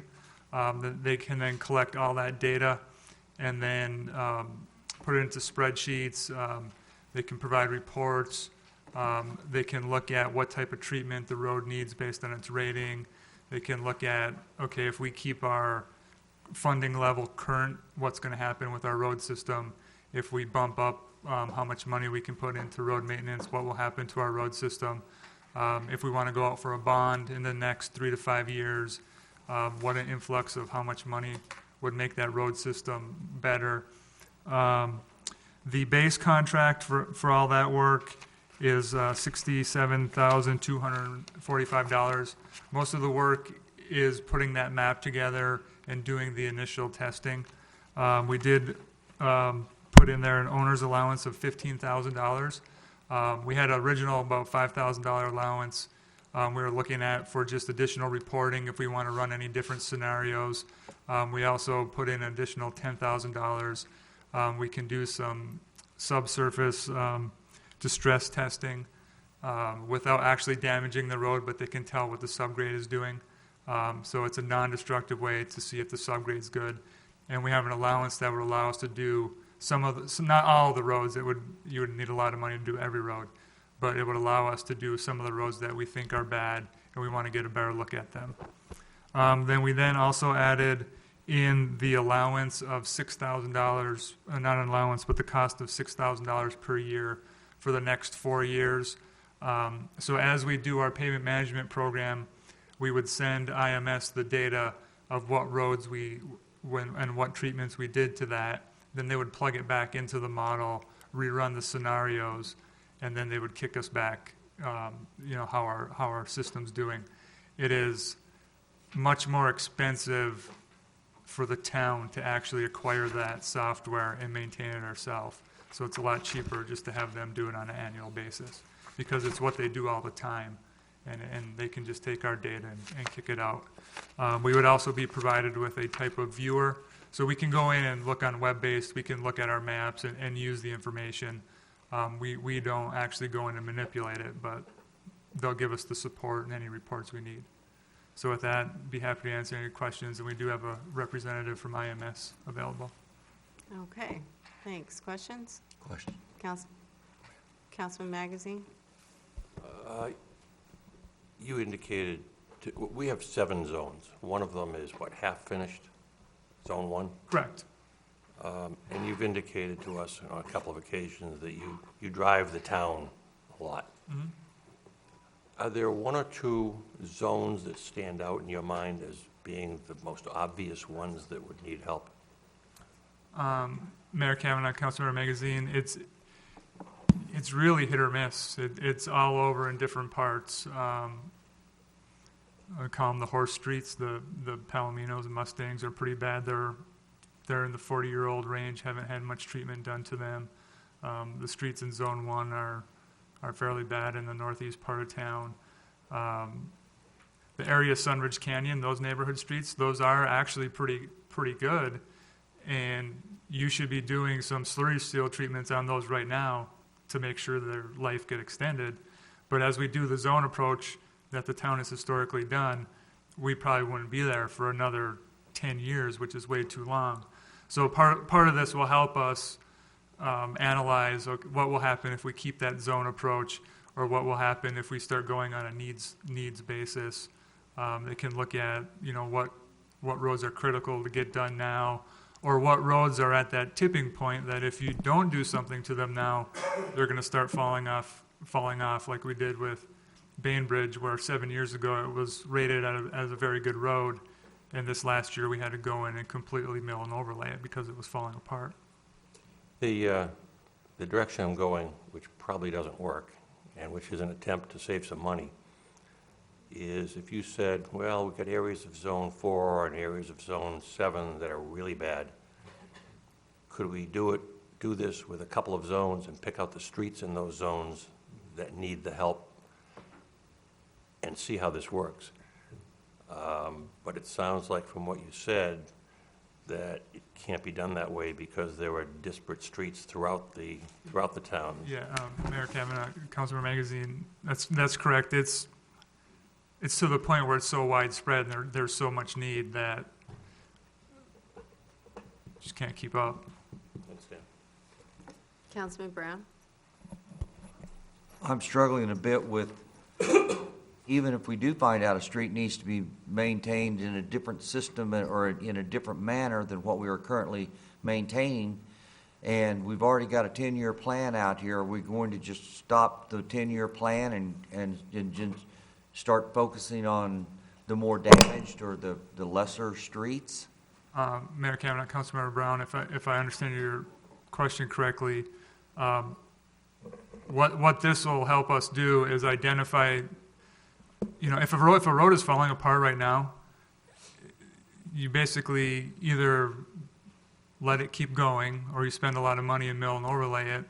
And if you spend that money, then you're taking away from saving another road that technically could be saved. So this tool will help identify what roads we can save, cannot save, or what we should do. It's also a good tool for if we want to go out for a bond that shows what our needs actually are. And if I may, I'm sorry, Councilmember Yates, the reason why we're here tonight is we're really concerned about the magnitude of the streets and the condition they are in, and with the amount of money that we're actually investing each year in maintenance, that we're just not going to ever catch up. But the point is, we really need to develop a baseline as to what the condition of the streets are and what our total investment needs to be so we can put together a plan. And the bonds might be part of that. Part of it might be trying to find and develop other revenue sources to help with this. Madam Mayor. Councilman Yates? Thank you. Paul, along those same lines, how long does the data last? How long would you say it's valid? Because obviously, everything continues to wear and tear, decay. Correct, Mayor Kavanaugh, Councilmember Yates. You would look at redoing the road surface testing in about year 4 to 5. It lasts 4 years. The data. You get that initial data, and then every year when we do treatments, we'll send IMS what road segments we did, what treatments we did. They'll put it into their system, and then after about roughly 4 to 5 years, you should go back and retest all the roads to validate what's actually going on. Madam Mayor, I'm struggling as well because I almost feel it's a cart ahead of the horse. If we're ready, in round numbers, we know we probably need $15 to $25 million to bring things up to a level to maintain it at an amount that we still don't have to maintain. WAG. Yeah. So to do a study now to find out, yeah, we're right, we need $23 million and we still don't have it, I almost would rather wait till we as a council decide, hey, we need to do a financial assessment, not just on roads, but on everything, or let's talk about a bond. But if the information lasts 4 years, I'm a little more open to it, but I know individually we've all talked about different revenue sources and how we're going to do that. My fear is spending $100,000 right now that we could use on fixing the roads and then maybe look at this again at that point, whether it be after our goal setting in January, I believe it is, February, and make a decision, and that way we can time this. Because to do a study, I'm all for it, because I agree with you, the information is incredible, but if they're just going to tell us what we kind of already know, we need $15 or $20 million, we know we don't have it, and then the data's out of date, to put something, whether it be a bond or any other type of revenue source, you're still looking at an 18-month process if we voted on something tonight. So food for thought. And Mayor and council members, just to bring up some other points that I might not have clarified before. It's going to take them a couple months just to put the mapping together and do all the testing. Then they have to take all that data. So actually, if the contract's approved tonight, you're probably not looking at getting actually any data back until in the spring. So during it would be during like the middle or almost to the end of the budget process. The other thing that this is good for, which Scottsdale, I showed it at the work study. It shows your index of your roads, and if you did nothing, what happens? If you keep your current funding level the same, what happens? If you raise your funding level, what happens? So it's a pretty good tool. The metrics for this will help you with your future decisions to how much to invest and what that will actually do for our streets in our town.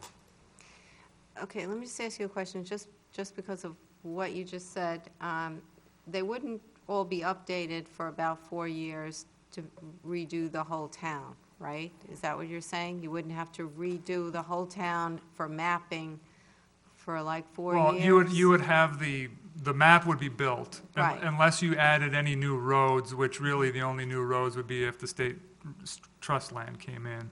But let's say you have a situation now where we've got the development going on up at Adero Canyon, and they've got all these trucks. So let's say they already mapped the town, and then all of a sudden the state trust land or something else comes in, and that would be a lot more wear and tear on that particular road, but you wouldn't really be looking at that road through this mapping system for 4 years. So Yeah, so what? how would you work that? So and you can correct me if I'm wrong, but they'll build the model, and then their model will take, is it a residential road, is it a collector road, is it a arterial road? And I showed you that pavement life cycle curve, so they'll have formulas in there, and they'll take, here's where your road is now, and it'll kind of move the road through that curve. So that's what you're doing over those first 4 or 5 years, and then you go back and actually test the road again, just to make sure it's still valid. Okay, but I'm not quite sure. If what I'm saying is, let's say that one particular road, let's say like Golden Eagle, gets a tremendous amount of wear and tear just because of the development. So that road then we could get more deterioration on that road that was not originally mapped as a road that,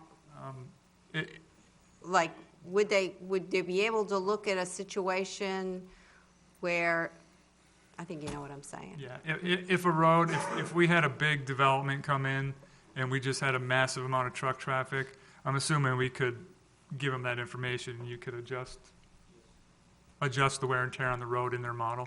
Okay, that was my question. Wow, look at all these hands. Let me go to Vice Mayor. As far as the timing of this, I'm not sure, we've done a lot of so-called kicking the can down the road with a lot of the things, deferred maintenance and things that we've had in the past. I think doing something like this is imperative to get the data to make good decisions. I just don't know when is right. I mean, what Councilman Yates said to me does resonate, because I trust you too in your assessment so far that it's pretty bad, and we're not going to have the money in 18 months, and we're not going to have the money in 24 months.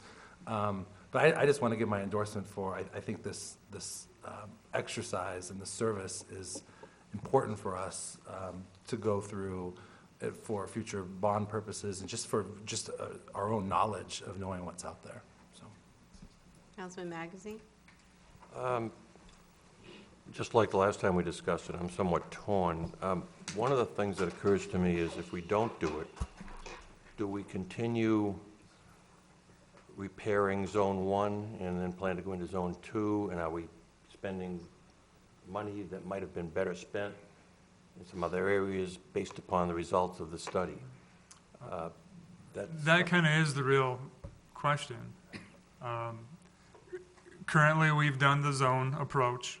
So if nothing happened, next year we would continue on in Zone 1. And next year we would continue on in Zone 1. And that would wrap it up. theoretically. And then we would go to Zone 2, and we'd probably be in Zone 2 for 3 years. So then we'd be in, then we'd go to Zone 3, and so on and so on. What are we spending this year, about 2 million? We spent about roughly about $1.9 million, and we held a little bit back just in case we wanted to do the study. Okay, well, I mean, to me, that's serious money. And so, you know, if we don't do this, and we spend another 1.9 million in the next year or so to finish Zone 1, would we be better off taking that 1.9 million and putting it where the study says we should be putting it? Yeah, the mayor and council members, just to kind of add on to your point, the stuff you're talking about is just keeping on doing the mill and overlay, but we have to think about, we have to go back and maintain the new pavement that we just did too. Otherwise, we're just sending that right down the same path. Councilman Yates? Thank you, Mayor. I want to do it. I'm with you. We have the Vision Fountain Hills coming, when is it? 2 weeks? Is that in 2 weeks or in January? I know infrastructure is going to be a priority, and then with our goal setting, my 2 cents are, I think we're just a little early. I definitely want to do this. It's just I'd rather wait till we get Vision Fountain Hills, we have our goal setting, and then let's kind of come up with a plan. This obviously falls right in that plan, so it's just semantics of whether we start today or in 2 months. To your point, we're I don't want to say we're damned if we do, damned if we don't, but I said it. Whether we spend $2 million on this road or this road, it doesn't matter. All the roads need the money, so that's semantics to me. I just don't want to spend $100,000 right this second until I have all this information that we're working on to see what our goals, what the town, what the residents feel our goals are, and then let's act on those. Can we use all of our HERF funds for this, or is this, we can't use Mayor that? Kavanaugh, correct, that's what would be paying for this, is the HERF. The HERF funds? And the base contract right now is the $67,000. It's not the full. If you did all the allowances, you would be in the low 80s. Okay. Councilman Leger? Thank you, Mayor. And that was the question I wanted to ask Paul. First and foremost, the $106,000, we're not looking at that, you're not requesting that amount of money at one particular point in time. And I would imagine looking at the line item, it's coming out of line item for FY 16-17, is that correct? That's correct. And is it possible, if we move in this direction, just in this fiscal year, 16-17, just go for the initial contract? I would recommend the initial contract and the $15,000 allowance. Clarify the allowance for me once. $15,000, that's for any of the subsurface distress testing that we wanted to do, or if there's any other, once we get into this, if there's any other type of reports that we want them to look at, any other different scenarios. The base contract also includes IMS doing 2 presentations that are built in to come back to council so they can report their findings. Okay, and then in terms of the renewals, we could do that each fiscal year. Correct. This was just set up to already give us the authorization. Otherwise, we have to just keep coming back. It's just easier to do it this way. I understand that. Okay, very good, thank you. Councilman Brown? Would it kill us to wait a couple of months until we have our goal setting and see where some of the financing might come? 2 more months? It wouldn't kill you, but I think we were getting a little bit of economy of scale because you guys are going to have the road tester out here. It might change the price a little bit. Yeah. Does that mean we're piggybacking on somebody else? We are or? piggybacking off of it's a co-op, but they were, what city were you doing? Goodyear, yeah. Oh, I see. So but they were going to be doing already doing testing with their vans, so it's just easier to just keep it going. And where is IMS located? Tempe. And Goodyear is the closest neighbor? Paradise Valley's used them. No, I'm saying piggybacking in on them. You know, you're saying operative purchasing. Yeah. Yeah. Well, That's not hard. piggybacking is using the current contract, a current valid contract. I think the question is this equipment not typically in the valley and is here in the valley specifically, or is it always here? Our corporate office is in Tempe, where we do work throughout the U.S. and Canada, so they're all. So okay, I think, we'll keep interpreting your question. But I think the question is, in 2 months, will they be back here, maybe doing Paradise Valley or Scottsdale, that we could also, do they know in advance? I'm sure they do, which areas they're going to be doing?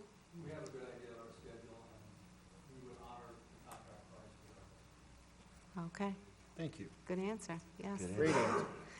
Councilman Magazine? Well, I think I'm going to be a minority of one or two here, but I've listened. You're going to be two?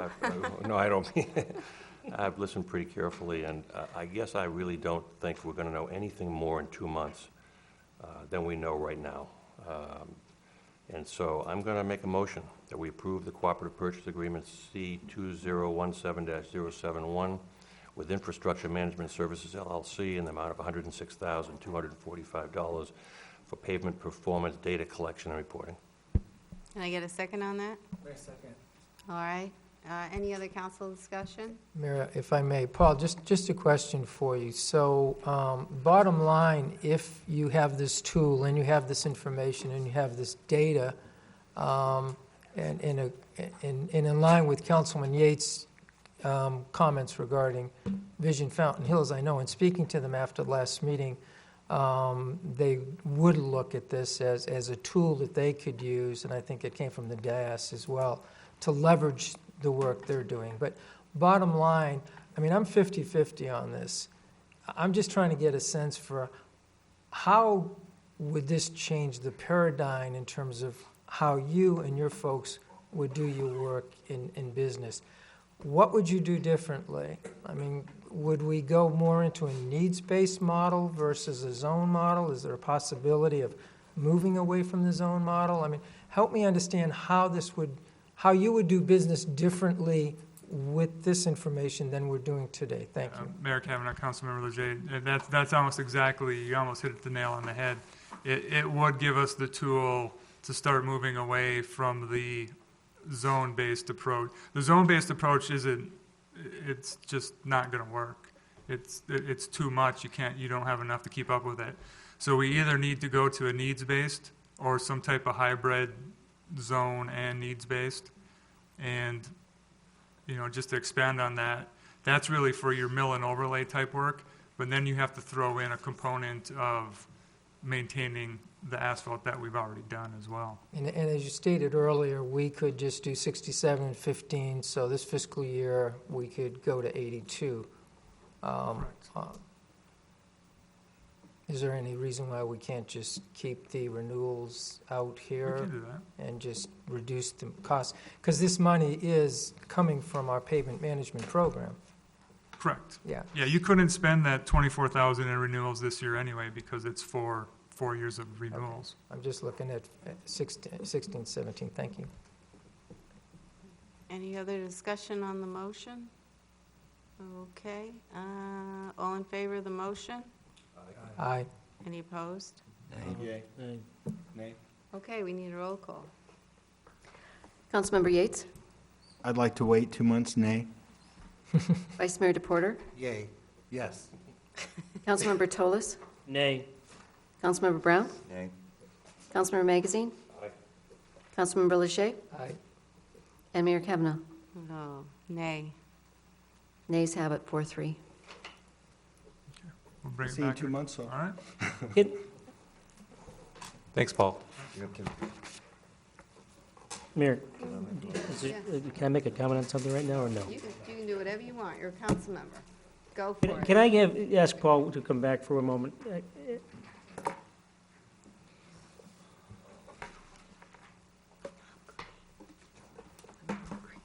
You just indicated that the zone program is probably not something that is a solution long-term for what we're dealing with. Do you currently have an alternative plan, and has your department physically gone out in this community to identify, and I don't know, technical terms in regards to the pavement management and testing pavement and whether you use different type of aggregates in different areas and things of that nature, but if I drove around this community, I think I would be able to determine just by sight and by the feel of the car, and you can see what needs to be corrected and what doesn't. Have you done that? Yeah, Mayor Kavanaugh, Councilmember Tolis, I have driven every road in town over the last 3 months preparing for the work study that we had the other month. And then I looked at what type of, visually, because we don't have the equipment to do the testing, visually looked at all the roads and basically graded it on, does this need to be milled and overlaid or not? I drove around with maps, highlighted all the roads of what type of treatment it needed, gave it back to our CAD guy, Ken Valverde. He then gave me the square yardages of the roads that I identified, put that into my, basically a spreadsheet, and showed how, cost estimating. And we're there's about $15 to $20 million worth of probably mill and overlay that would be needed today. So every year you wait, that keeps getting bigger and bigger because the roads that could be slurry sealed then become needing mill and overlay. So, forgive me, okay, because you may have been at a council meeting in the past and maybe you've addressed this, so I apologize if I'm asking a question that's already been answered. But when you go out for a request for proposals, is that how you secure a potential company that would come out here and do this work? Is that how you would typically handle it? If for a paving, you don't use just one particular paving company, right? We go out to bid for paving work? Is that how it works? Typically, what we typically like to do, because we are such a small community, we piggyback off of other municipal contracts that have already bid out much larger jobs, so we get the economy of scale. So right now, we're working with M.R. Tanner for the last 2 years. They have a large contract with the city of Chandler that has very, very good pricing for paving. So most other municipalities in the valley actually piggyback off of that M.R. Tanner contract. So there's a company here locally that's down off of Technology behind Shea. That's a paving company, right? Have they ever in the mix? Have we ever had an opportunity to work with a local paving company? And is it possible that we may be able to utilize some expertise within our own community and business that we already have that may be willing to maybe work and do some pro bono work and help us to determine so that we can maybe award a local company with the paving job and have some assistance in dealing with this challenge? I'm just trying to think outside the box because we're financially squeezed as a town right now. So any excess money for studies, things of that nature, is continuously going to put a burden on this town, and it's just a reality. Correct. We can do that. Ultimately, we would have to bid a project out, and just like Saguaro Boulevard project, the local company could have bid on that if they wanted to. We either have to piggyback off an existing contract or we have to bid the project out for competitive bids.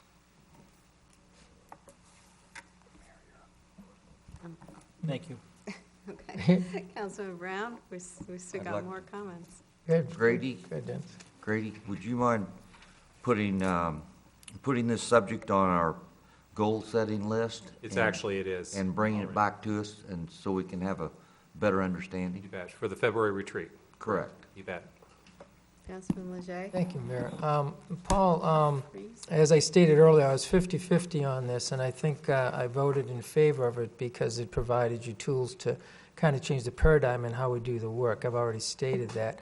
I was under the understanding, in asking a similar question that Councilman Tolis asked, that this tool gave you many more advantages to be able to predict the subgrades, whereas just riding over the surface gives you a good swag, but you don't have the type of data you need to determine, needs-based pavement. Is that accurate? That's correct. The allowance for the subsurface deflection testing We would only use that on the roads that we would have a suspicion that the subgrade is bad, and would give us an added tool to confirm that or And not. historically, when we piggyback, don't we kind of receive a significant savings than going out to RFPs in your experience? or- Typically, because we're piggybacking off of municipalities that are much larger, that are bidding out larger scale of work. And that all depends on the cost of oil and asphalt and all of that. Not so much like the IMS contract, because that's a professional service. No, I understand. But that. yeah, I'm talking about pavement itself. Correct. You know, because I'm sensitive to what Councilman Tallis mentioned about using local vendors, and we've had that conversation. But at the end of the day, I think piggybacking is we've realized significant savings. Thank you. It's a good point, though, Councilman Tolis. I think we should look into that. Thank you. Okay, now I can move on to, now move to 9. There'll be one staff report for items 9, 10, and 11, but we'll need separate motions for each item. So we'll start with number 9, consideration of resolution 2016-37, declaring as a public record that certain document filed with the town clerk and entitled Amendments to Town Code Chapter 3, Article 3, Procurement, dated December 1st, 2016. Grady? Yes, thank you, Mayor. Mayor and Council, before you is a request to make some changes to the town's procurement code and also the procurement policy that we use to help guide the town staff. You recall that Councilmember Yates and Councilmember Brown had asked at one point about the possibility of raising the threshold for professional services relating to architectural services and engineering. I think that came up when we were talking about the fire station. And so we have come back and we are recommending some changes to that. I'm going to go ahead and turn it over to Finance Director Rudolphi, who will give a brief presentation. We thought while we were dealing with this, there were some other items that came up during our review of our procurement code that Mr. Rudolphi will also go into as well. Mayor and council members, back in 2013, council approved, amended, and restated the town code as it relates to our procurement policy. Since then, we've made substantial progress in trying to make the procurement process a more efficient process for staff and reduce staff involvement and effort. Currently, those practices are not considered best practices. So part of the reason for making these changes now is to try to increase some authority and to allow staff to free up time from the, excuse the term, but the drudgery of procurement. So two significant and substantial changes in this set of amendments. One change is to increase the department head's authority to select professional services by expanding the definition of professional services. In the past, it was pretty much restricted to architects, engineers, assayors, not a real big selection of people that we would use. We want to increase that threshold from $10,000 to half of the amount that's permitted by state statute, Title 34, Chapter 8, and that amount would be specifically $125,000. In addition, we want to raise the threshold of the informal procurements, which are currently at $5,000. We want to raise them to $10,000 for open market purchases. And then we want to increase the limit for items that are considered small purchases, not requiring council approval, from the current $30,000 threshold to a $50,000 threshold. We believe that those changes will help us streamline as best as we can the procurement process, but at the same time maintain the spirit of the competitive procurement. So with that, as the mayor indicated, there is several items on the agenda, 9, 10, 11. And with that, I'm willing to answer any questions that council may have. Councilman Brown? Thank you. With this change, would this allow just to sign the $106,000 contract that we just denied? Councilmember Brown, yes, it would. Thank you. Questions for Craig? Oh, no, it's not that high. No, that's a different service. It's not a, Well, there are actually two questions there. One is the procurement method and the authority to sign off on a contract are two separate things. The method of procurement is opening up to non-competitive procurement of things we're defining as professional services up to $125,000.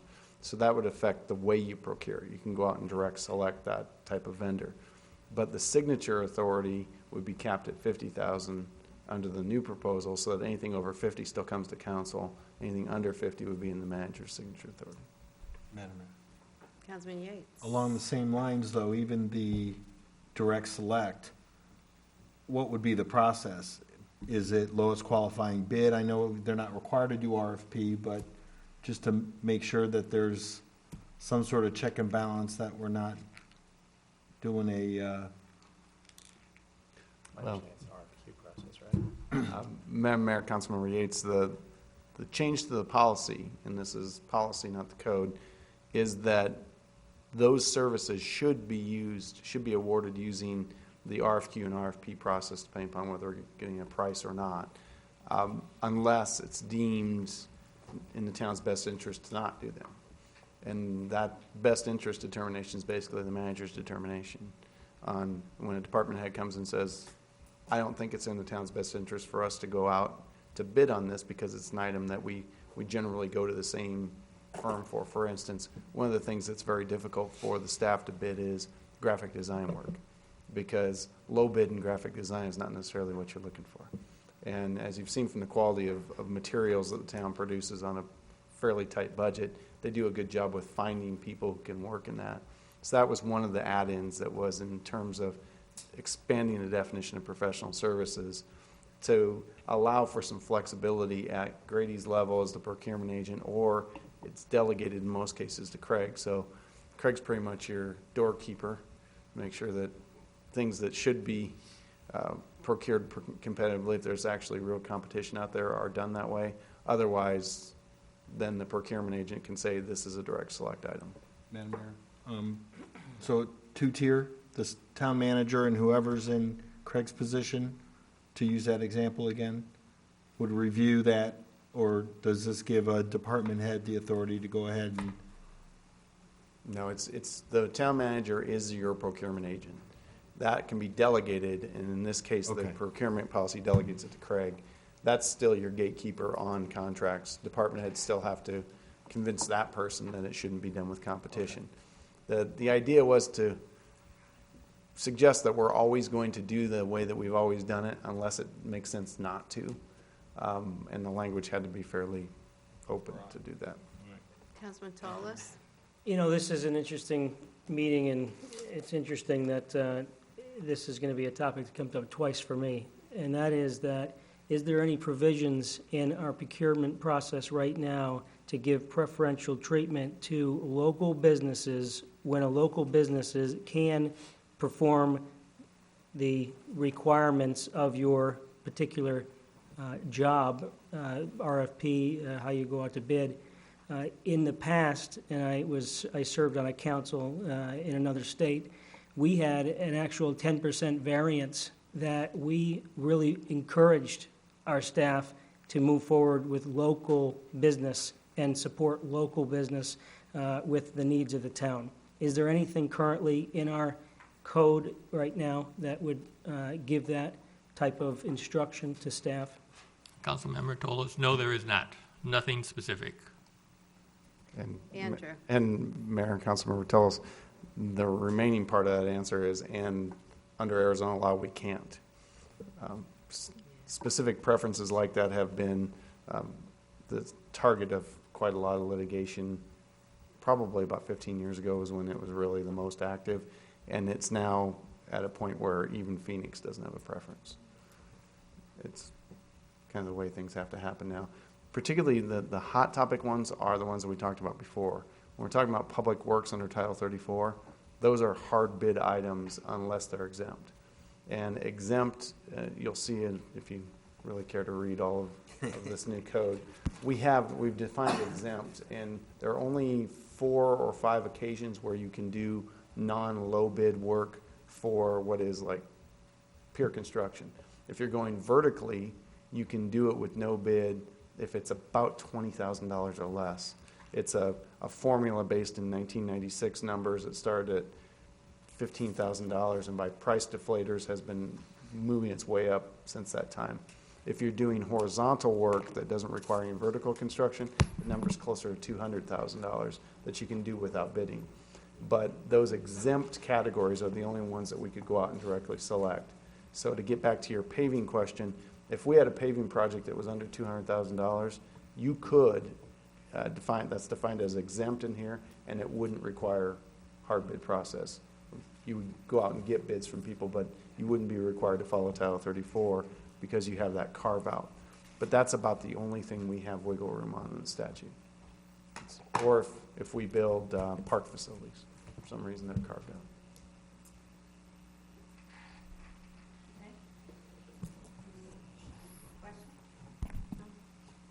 Go ahead, Nick.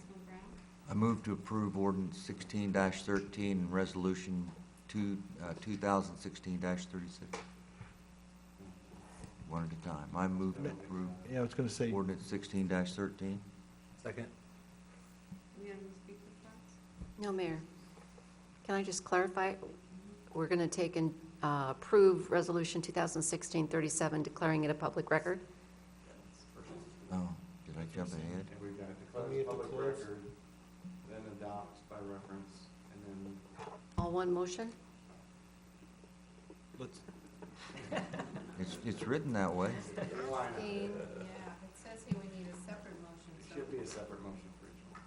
you gotta do a separate one? Yeah, we have 3 different items. Okay, so this is for number 9. And I have a motion and a second, and there are no speaker cards. Who's the second? I, Okay. All in favor of the motion? aye. Any opposed? Mayor, 7-0 on that one. Consideration of ordinance 16-13, adopting the amendments to the Town Code, Chapter 3, Article 3, procurement dated December 1st, 2016, by reference and amending the Town of Fountain Hills Town Code, Chapter 3, Article 3, by revising revisions related to procurement. Mayor, so moved. second. Any speaker cards? No, Mayor. Any council discussion? All in favor of the motion? Aye.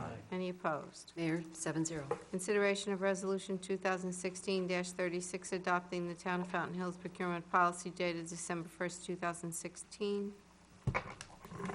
So moved. Mayor, second. Any speaker cards? No, Mayor. Okay, council discussion, all in favor? Aye. Any opposed? Mayor, 7-0. Okay, number 12, council direction to the town manager. I guess we had our first speaker who talked about speed on the road from down Golden Eagle and this J-braking. I will definitely follow up with the. What is it? Jake. Jake? Jake breaks. As in like a guy, Jake? Jake. Okay. I will definitely follow up with Public Works Director and the captain on developing a plan, to make sure that we're enforcing. I remember that. Makes me sound like, yeah, I know about that. Yeah. I have an issue I'd like to address to staff, which is, Related to something that we discussed today, because it's not agendized, right? It has to be related to something we discussed today. oh, okay, Yeah. Okay, then you don't? pardon me? Okay, so do you? Draw. Okay, all right. Okay, so then we're on activities, and I have some thank yous and things that I have to mention, okay? So I'll be as quick as I can. I want to mention that Town Manager Grady and I attended the United in Giving 12% Grants event. It allowed us to say thank you to the Salt River Pima Maricopa Indian Tribe for their generous donation of $35,000 to our town for tourism. We are grateful to the tribe for their generosity. President of the event was Salt River President Delbert Ray, Vice President Martin Harvier, and the entire tribal council members. I also want to mention Back to Badge event, along with hundreds of Fountain Hills residents. I attended the event to honor our first responders. It was called Back the Badge, in which our iconic fountain was turned a beautiful shade of blue. I want to thank the town staff and the organizers of the event, Lena Belliner, Phyllis Kern, Gary Levov, and Kathy Cook-Mathis. Thanksgiving Day Parade was another big success for the Chamber of Commerce. I want to thank them for putting on this great event for our town. It's awesome for our residents and brings a lot of people into our town. It's the only Thanksgiving parade west of the Mississippi. Turkey Trot was another huge success for our town. On behalf of the council, I want to thank our town staff, Mark Mayer, Rachel Goodwin, Corey Povar, for putting together this great event. I want to thank the Mayor's Youth Council and Heather Ware for getting up very, very early that morning to prepare all the snacks for the runners. Thank you to the wonderful volunteers who gave up their Thanksgiving morning to work the event. I guess I should mention Senator Kavanaugh, and I didn't have him down here. This is like I think it's his 16th year announcing for the Turkey Trot. I had an enjoyable afternoon speaking before the homeschool government class.